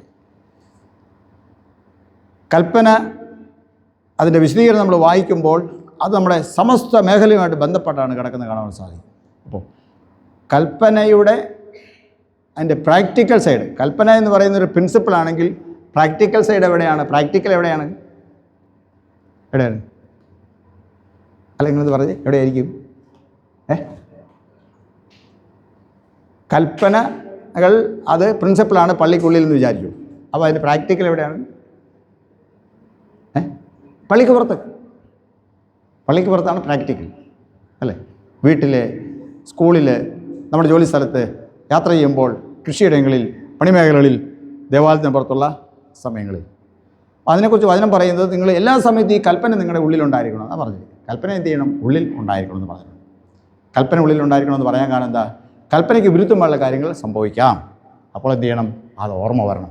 ഇവിടെ നമ്മൾ വായിച്ചപ്പോൾ വേദോസം വായിക്കുമ്പോൾ കാണാൻ സാധിക്കും, കൽപ്പനകൾ എന്ത് ചെയ്യും? എസ്കേൽ പ്രവചനത്തിൽ വായിക്കുന്ന കൽപ്പനകൾ നിങ്ങളുടെ ഹൃദയത്തിൽ എഴുതും എന്ന് പറഞ്ഞിട്ടുണ്ട് അല്ലേ? ഹൃദയത്തിൽ എഴുതുക എന്ന് പറഞ്ഞാൽ നമ്മൾ ഈ കൽപ്പനകൾ എന്ത് ചെയ്യണം? ഉള്ളിൽ മനഃപ്പാടമാക്കണം. കൽപ്പനകൾ എന്ത് ചെയ്യണം? മനഃപ്പാടമാക്കണം. കൽപ്പന എല്ലാം എന്ത് ചെയ്യണം? നമ്മുടെ ഉള്ളിൽ പഠിക്കണം, മനഃപ്പാടമാക്കണം. അങ്ങനെ മനഃപ്പാടമാക്കിയാൽ മാത്രമേ എന്ത് ചെയ്യത്തുള്ളൂ? അത് പ്രയോഗിക്കാനുള്ള സമയം വരുമ്പോൾ നമ്മുടെ ഉള്ളിൽ നിന്ന് അത് വരത്തുള്ളൂ. അത് വരുന്നത് പരിശുദ്ധാത്മാവിൻ്റെ പ്രവർത്തനമാണ്. നമ്മുടെ ഉള്ളിലുള്ള കൽപ്പന തക്ക സമയത്ത് നമ്മൾ ഓർമ്മപ്പെടുത്തുന്ന ആരാണ്? ദൈവത്തിൻ്റെ പരിശുദ്ധാത്മാവാണ്. അതിനുവേണ്ടിയാണ് എന്ത് ചെയ്യുന്നത്? സഭാധ്യക്ഷന്മാർ നമ്മുടെ പാരമ്പര്യമനുസരിച്ച് തലയിൽ കൈമവെച്ച് സഭ മക്കളെല്ലാവരും ചേർന്ന് അവർക്ക് വേണ്ടി പ്രാർത്ഥിക്കുകയാണ്. ദൈവമേ, ഈ പൈതൽ, ഈ മകൻ, ഈ മകൾ എന്നേക്കും എന്ത് ചെയ്യണം? അങ്ങേക്കുള്ള പൈതലായിട്ട് തന്നെ ഇരിക്കണം. അതിന് എന്ത് ചെയ്യണം? ദൈവത്തിൻ്റെ പരിശുദ്ധാത്മാവിൻ്റെ കൃപ എപ്പോഴും ഈ കുഞ്ഞിനോട് ഉണ്ടായിരിക്കണം. അതിന് കൃപ എന്തിനു വേണ്ടിയുള്ളതാണ്? ദൈവപാതയെ നടക്കാൻ വേണ്ടിയാണ്. ദൈവത്തിൻ്റെ കൽപ്പനകൾ ഓരോരോ സമയത്ത് ഓർമ്മപ്പെടുത്താൻ വേണ്ടിയാണ് അല്ലേ? ഓക്കെ. ഒന്നാമത്തെ കൽപ്പന ഏതാ? ഞാനല്ല അന്യ ദൈവങ്ങൾക്ക് ഉണ്ടാകരുത് അല്ലേ? ഇസ്രായേൽ മക്കൾക്ക് കൊടുത്ത കൽപ്പനയാണ്. ഇസ്രായേൽ മക്കൾ മരുഭൂമിയിൽ വെച്ചാണ് കിട്ടിയത്. മരുഭൂമി കഴിഞ്ഞ് കനാൻ നാട്ടിൽ അവർ ചെയ്യുമ്പോൾ ചുറ്റുമുള്ള എല്ലാ ആൾക്കാർക്കും പല ദൈവങ്ങളാണ്. അത് കണ്ടാണ് ആദ്യമേ തന്നെ എന്ത് ചെയ്തത്? ദൈവം ഞാനല്ല അന്യ ദൈവങ്ങൾ ഉണ്ടാകരുതെന്ന് പറഞ്ഞല്ലേ? അത് ഇന്ന് അതിന് വലിയ പ്രാധാന്യമുണ്ടോ? ഉണ്ടോ? അന്യദൈവം വേറെ ഉണ്ടോ?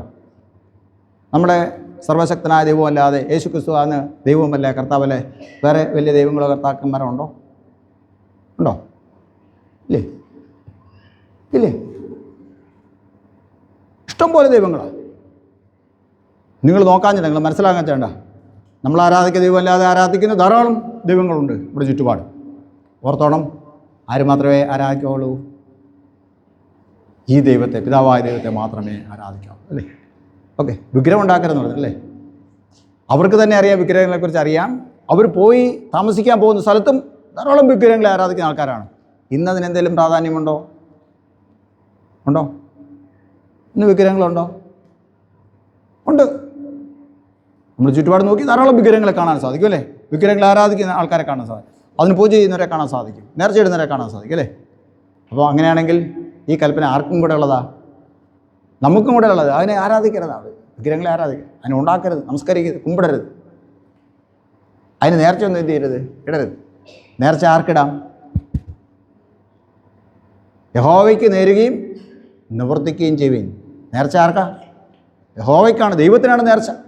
ദൈവത്തിന് നേരുക, മറ്റ് യാതൊന്നിനും നേർച്ചയിടരുത്. ദൈവത്തിന് നേരുക, നിവർത്തിക്കുക. ഓക്കെ. നമ്മൾ ഓർക്കും പരീക്ഷയ്ക്ക് അടുത്ത് വരില്ലേ, എന്നാ പിള്ളേരെല്ലാം എന്ത് അവിടെ കൊണ്ടേ പൈസ ഇടുന്നു, ഇവിടെ കൊണ്ടേ പൈസ ഇടുന്നു. ശരി, നമുക്ക് അങ്ങോട്ട് ഈ കിഴിക്കിട്ടും കൂടെ എന്ത് ചെയ്യും? അവിടെ പോകുമ്പോൾ കൊണ്ടുപോകണേ. ഈ തേങ്ങായും കൂടെ എന്ത് ചെയ്തു? അവിടെ കൊണ്ടേ കൊടുത്തേരെ എന്നൊക്കെ പറഞ്ഞ് ധാരാളം ആൾക്കാർ വരുന്നുണ്ട് അല്ലേ? നമ്മൾ പലരും എന്ത് ചെയ്യാറുണ്ട്? അങ്ങനെയൊക്കെ ചെയ്യാറുണ്ട്. അറിയത്തില്ല കേട്ടോ, ഞാൻ ഒരു സങ്കല്പം പറയാം. പക്ഷേ കൽപ്പന എന്നാ പറയുന്നു? കൽപ്പന എന്നാ പറയുന്നു? പാടില്ല, പാടില്ല.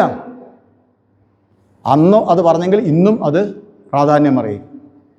അപ്പനെയമ്മയും ബഹുമാനിക്കണമെന്ന് പറഞ്ഞ് അവരോട് പറഞ്ഞു അല്ലേ? ഇന്നോ അതിനെന്തെങ്കിലും പ്രാധാന്യമുണ്ടോ? ഇന്നുണ്ട്, ഇന്നുമുണ്ട്. അപ്പനെയും അമ്മയും ബഹുമാനിക്കാത്ത ആൾക്കാർ, അവർക്ക് അടി കൊടുക്കുന്ന ആൾക്കാർ, അവരെ ഉപേക്ഷിക്കുന്ന ആൾക്കാർക്ക്, അവർക്ക് കഞ്ഞി കൊടുക്കാത്തവർ, അവരോട് തട്ടിക്കയറുന്നവർ എല്ലാം ഇന്നും ഉണ്ട് അല്ലേ? അങ്ങനെയാണെങ്കിൽ ഏതാ കൽപ്പന ആർക്കും കൂടെ ഉള്ളതാ? നമുക്കുള്ളതാണ്. നമ്മളോട് പറയുന്നത് എന്ത് ചെയ്യണം? അപ്പനെയമ്മയും മാതാപിതാക്കന്മാരെയും പ്രായമുള്ളവരൊക്കെ എന്തിനും ബഹുമാനിക്കും. മോഷ്ടിക്കരുതെന്ന് പറഞ്ഞു. അന്നും ഈ പറഞ്ഞ മോഷണമൊക്കെ ഉണ്ടായിരുന്നല്ലേ? ഇന്നും അതുണ്ട്. അതുകൊണ്ട് നമ്മളോട് പറയാണ്, നീ എന്ത് ചെയ്യരുത്? മോഷ്ടിക്കരുത്, മോഹിക്കരുത്, വ്യഭിചാരം ചെയ്യരുത്. എന്തെല്ലാം അന്നുണ്ടായിരുന്നോ അത് പറഞ്ഞിരിക്കുന്നത് എല്ലാം ഈ കാലത്തുമുണ്ട്. അതുകൊണ്ടാണ് വേദപുസ്തകം, ദൈവത്തിൻ്റെ വചനം കാലാതീതമായി എല്ലാ തലമുറക്കും ഉള്ളതാണെന്ന് പറയുന്നത്. ഓക്കെ. അതുകൊണ്ട് ഇന്നും അത് പ്രാധാന്യം അറിയിക്കുന്നു. അതാണ് ഇവിടെ നമ്മൾ വായിക്കുന്നത്. ഇതിൽ ഏതെങ്കിലും നിങ്ങൾ തെറ്റിച്ചിട്ടുണ്ടെങ്കിൽ അപ്പം തന്നെ എന്ത് ചെയ്തേക്കാം? മാപ്പ് പറഞ്ഞേക്കുക. ദൈവമേ, മാപ്പാക്കണം, ക്ഷമിക്കണം, കൽപ്പന ലംഘിച്ചു പോയി, ഞാൻ അവിടെ നേർച്ചയിടാൻ കൊടുത്തുവിടെ തെറ്റായിപ്പോൾ കർത്താവേ ക്ഷമിക്കണം, ഇനി മേലാൽ ഞാൻ അത് ചെയ്യത്തില്ല. അപ്പനമ്മളെയും ഞാൻ വേണ്ട രീതിയിൽ കരുതിയില്ല, അവരോട് മര്യാദയ്ക്ക് സംസാരിക്കാൻ എനിക്ക് പറ്റിയില്ലല്ലോ, ഞാൻ ദേഷ്യപ്പെട്ടതിനോട് ക്ഷമിക്കണമേ എന്ന് പറഞ്ഞ് എന്ത് ചെയ്യണം? പ്രാർത്ഥിക്കണം. ആ കൽപ്പന ഇവിടെ വായിച്ചു കഴിയുമ്പോൾ മോഷണം നമുക്ക് മുട്ടായി മേടിക്കാനും അതുപോലെ തന്നെ ഫോൺ ചാർജ് ചെയ്യാനൊക്കെ നമ്മൾ പപ്പായുടെയും മമ്മിയുടെയും പേഴ്സിൽ നിന്നൊക്കെ പൈസ എടുക്കുമ്പോൾ അതും മോഷണത്തിൻ്റെ ഒരു ഭാഗമാണ്. പറയണം. ആ കൽപ്പന കേൾക്കുമ്പോൾ അയ്യോ തെറ്റിപ്പോയി ദൈവമേ അല്ലേ പറയണം. അതിലേക്ക് അത് പോകാതിരിക്കാൻ, അത് ചെയ്യാതിരിക്കാൻ നമ്മളെ പ്രാപ്തിപ്പെടുന്നതാണ് കൽപ്പന. നമ്മുടെ ഉള്ളിലുണ്ടെങ്കിൽ പരിശുദ്ധാത്മാവ് എന്ത് ചെയ്യും? ഓർമ്മപ്പെടുത്തും. ഇന്ന് സ്ഥിരീകരണമെല്ലാം കഴിഞ്ഞ് നിങ്ങൾ വീട്ടിൽ ചെല്ലാന്ന് കൂട്ടിക്കും അല്ലേ? വീട്ടിൽ ചെല്ലുകയാണ്, ഇത്തിരി നാളത്തെ ടെൻഷനൊക്കെ ഇന്ന് കഴിഞ്ഞു, എന്നാൽ ശരി എന്നാൽ ടൗണിലേക്ക് ഒന്ന് ഇറങ്ങിയേക്കാം അല്ലേ, എന്നാൽ പോയി കൂട്ടുകാരോട് ഒന്ന് ഇപ്പോൾ ഉള്ള ഇന്ന് ചായയും കാപ്പിയൊന്നും അത്ര വലിയ പ്രാധാന്യമൊന്നുമില്ല, മറ്റേ കൂൾ ഡ്രിങ്ക്സും അതുള്ള കാര്യങ്ങളൊക്കെ കഴിച്ചേക്കാൻ പൈസയൊക്കെ വേണം. നോക്കിയപ്പോൾ പൈസയൊന്നുമില്ല, പപ്പാടെ ഷർട്ട് അവിടെ കിടപ്പണം, നോക്കിയപ്പോൾ അതിൻ്റെ അകത്ത് കിടക്കുന്നു, പേഴ്സ് കിടക്കുന്നു. അത് പേഴ്സ് ഇങ്ങനെ എടുത്തു. അന്നേരം എന്നാ ഓർമ്മ വന്നേ? മോഷ്ടിക്കരുത്, അവർ മോഷ്ടിക്കരുത്. അന്നേരം എന്ത് ചെയ്തു? അതവിടെ ഇട്ടു. ഞാനൊരു ഉദാഹരണം പറഞ്ഞ എല്ലാ പാപങ്ങളും അതുപോലെയാണ്. അത് നമ്മൾ ചെയ്യാൻ പോകുമ്പോൾ എന്ത് ചെയ്യുന്നു? ഓർമ്മപ്പെടുത്തുന്നു. ആ ഓർമ്മപ്പെടുത്തലാണ് പരിശുദ്ധാത്മാവിൻ്റെ പ്രവർത്തനം എന്ന് പറയും. കൽപ്പനകൾ എന്ത് ചെയ്യണം? ഹൃദയത്തിൽ എഴുതുക എന്ന് പറഞ്ഞിട്ടുണ്ട്. അതെന്ന് പറഞ്ഞാൽ നമ്മൾ ഉള്ളിലാക്കണം, മനഃപ്പാഠം പഠിക്കണം എന്ന് തന്നെയാണ്. പ്രായമുള്ളവർക്ക് അത് പഠിക്കാം, എങ്കിൽ മാത്രമേ അത് തക്ക സമയത്ത് ഓർമ്മ വരികയുള്ളൂ എന്ന് മറന്നു പോകരുത്. സുവിശേഷം വായിച്ചത് ഏതായിരുന്നു? വിശുദ്ധ യോഹന്നാൻ എഴുതിയ സുവിശേഷം 14-ാം അധ്യായം 15-ാം വാക്യം. ആദ്യം ഒന്ന് എടുത്തിരുന്നു വായിച്ചേ, വേഗം എടുത്ത് വായിച്ചേ.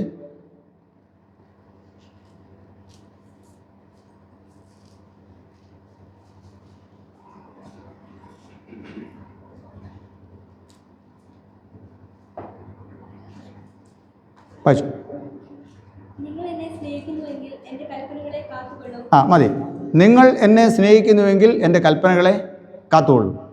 നിങ്ങൾ എന്നെ സ്നേഹിക്കുന്നുവെങ്കിൽ എൻ്റെ കൽപ്പനകളെ കാത്തുകൊള്ളും. മക്കളൊന്ന് ചേർന്ന് പറഞ്ഞേ. ഒന്നുകൂടെ പറഞ്ഞേ, ഒന്നുകൂടെ ഉറക്കെ പറഞ്ഞേ, റെഫറൻസ് പറഞ്ഞേ. വിശുദ്ധ യോഹന്നാൻ എഴുതിയ സുവിശേഷം 14-ാം അധ്യായം 15-ാം വാക്യം. ചുരുക്കത്തിൽ യോഹന്നാൻ സുവിശേഷം 14-15 എന്ന് പറയാം അല്ലേ? ഏതാ വാക്യം? നിങ്ങൾ എന്നെ സ്നേഹിക്കുന്നുവെങ്കിൽ എൻ്റെ കൽപ്പനകളെ കാത്തുകൊള്ളും. അത് യേശു പറഞ്ഞ വാക്യമാണത്. ദൈവത്തെ നമ്മൾ സ്നേഹിക്കുന്നുണ്ടെങ്കിൽ നമ്മൾ എന്ത് ചെയ്യും? ദൈവത്തിൻ്റെ കൽപ്പനകളെ കാക്കുക. കൽപ്പന കാക്കുക എന്ന് പറഞ്ഞാൽ അനുസരിക്കുക എന്നാണ്. ഓക്കെ, കൽപ്പന അനുസരിക്കണമെങ്കിൽ അനുസരിക്കേണ്ട കൽപ്പനകൾ നമ്മൾ പഠിച്ചിരിക്കണം. നിങ്ങളത് പഠിച്ചിട്ടുണ്ട്. അപ്പോൾ അത് അനുസരിക്കുമ്പോഴാണ് യഥാർത്ഥം നമ്മൾ ആരെ സ്നേഹിക്കുന്നത്? ദൈവത്തെ സ്നേഹിക്കണം. ഓക്കെ, നിങ്ങൾ എല്ലാ ദിവസവും എന്ത് ചെയ്യണം? വേദോസം വായിക്കണം. എല്ലാ ദിവസവും വേദോസം വായിക്കണം. എല്ലാ ദിവസവും എന്ത് ചെയ്യണം? നിങ്ങൾ പ്രാർത്ഥിക്കണം. എല്ലാ വിശുദ്ധ ദിവസങ്ങളിലും ഞായറാഴ്ച ദിവസങ്ങളിൽ എന്ത് ചെയ്യണം? ദേവാലയത്തിൽ വരണം. വിശുദ്ധ സംസർഗമുള്ളപ്പോൾ എന്ത് ചെയ്യണം? ഇവിടെ വന്ന് മുട്ടുകുത്തി, ഈ ഒരുക്കത്തോടെ വന്ന് മുട്ടുകുത്തി എന്ത് ചെയ്യണം? വിശുദ്ധ സംസർഗത്തിൽ പങ്കുകൊള്ളണം. വീട്ടിൽ എല്ലാ ദിവസവും എന്ത് ചെയ്യണം? കുടുംബ പ്രാർത്ഥന നിങ്ങൾ പങ്കുചേരണം. നിങ്ങൾ പഠിക്കാനായിട്ട് ദൂരസ്ഥലങ്ങളിൽ പോകുക, ജോലി കാര്യങ്ങൾക്ക് വേണ്ടി പോവുകയാണെങ്കിൽ എന്ത് ചെയ്യണം? അവിടെ നിങ്ങളായിരിക്കുന്നവർക്ക് എന്ത് ചെയ്യണം? വിശുദ്ധ വേദോസം വായിക്കുകയും നിങ്ങൾ സ്വന്തമായിട്ട് എന്ത് ചെയ്യണം?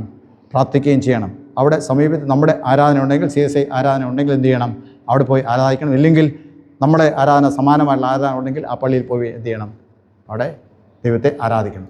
ദൈവം നമ്മൾക്ക് വരുമാനങ്ങൾ തരുമ്പോൾ എന്ത് ചെയ്യണം? അതിലൊരു വിഹിതം നമ്മൾ പ്രത്യേകമായി മാറ്റിവെച്ച് ദൈവികമായ കാര്യങ്ങൾക്ക് വേണ്ടി കൊടുക്കണം. സ്തോത്രാഴ്ച ഇടാനും പാവങ്ങളെ സഹായിക്കാനും മറ്റ് രോഗികൾക്കൊക്കെ സഹായിക്കാനായിട്ട് എന്ത് ചെയ്യണം? നമുക്ക് ഒരു വിഹിതം നമുക്ക് വരുമാനം തരുമ്പോൾ നമ്മൾ എന്ത് ചെയ്യണം? അത് മാറ്റിവെക്കണം. വചനം അനുസരിച്ച് ജീവിക്കുന്നതിനെ സാക്ഷി ജീവിതം എന്ന് പറയുന്നു. കർത്താവിൻ്റെ സാക്ഷ്യം എന്ന് പറയും, സാക്ഷി ജീവിതം എന്ന് പറയും. കർത്താവിൻ്റെ സാക്ഷിയായി നിൽക്കുക എന്ന് പറഞ്ഞാൽ യഥാർത്ഥ ഒരു ക്രിസ്ത്യാനിയെ ജീവിക്കുക എന്നാണ് അതിൻ്റെ അർത്ഥം. യഥാർത്ഥമായ ഒരു ക്രിസ്ത്യാനിയായിട്ട് ജീവിക്കണമെങ്കിൽ അതെങ്ങനെയാണ് എന്നുള്ള ഈ പുസ്തകത്തിൽ പറഞ്ഞിട്ടുണ്ട്, വിശുദ്ധ വേദപുസ്തകത്തിൽ പറഞ്ഞു. അത് നിങ്ങളനുസരിക്കുക. ദൈവം അതിനായിട്ട് നിങ്ങളെ സഹായിക്കുകയും ശക്തിയിരിക്കുകയും ചെയ്യുമാറാകട്ടെ. വാക്യം ഒന്നുകൂടെ പറയാം. അവസാനം പറഞ്ഞ വാക്യം വിശുദ്ധ യോഹന്നാൻ സുവിശേഷം 14-ാം 15-ാം വാക്യം. നിങ്ങൾ എന്നെ സ്നേഹിക്കുന്നുവെങ്കിൽ എൻ്റെ കൽപ്പനകളെ കാത്തു. കൽപ്പനകൾ അറിഞ്ഞ് പ്രമാണിച്ച് ദൈവത്തെ സ്നേഹിച്ച് ദൈവമക്കളായി എന്നും ജീവിപ്പാൻ ദൈവം നിങ്ങളെ സഹായിക്കുകയും ചെയ്യുമാറാകട്ടെ. ഇപ്പോൾ പിതാവായ ദൈവത്തിനും പുത്രനായ ദൈവത്തിനും പരിശുദ്ധാത്മാവായ ദൈവത്തിനും സകല ബഹുമാനം മൊത്തവും കാലാവസാനം കൂടെ ഉണ്ടായിരിക്കുമാറാകട്ടെ.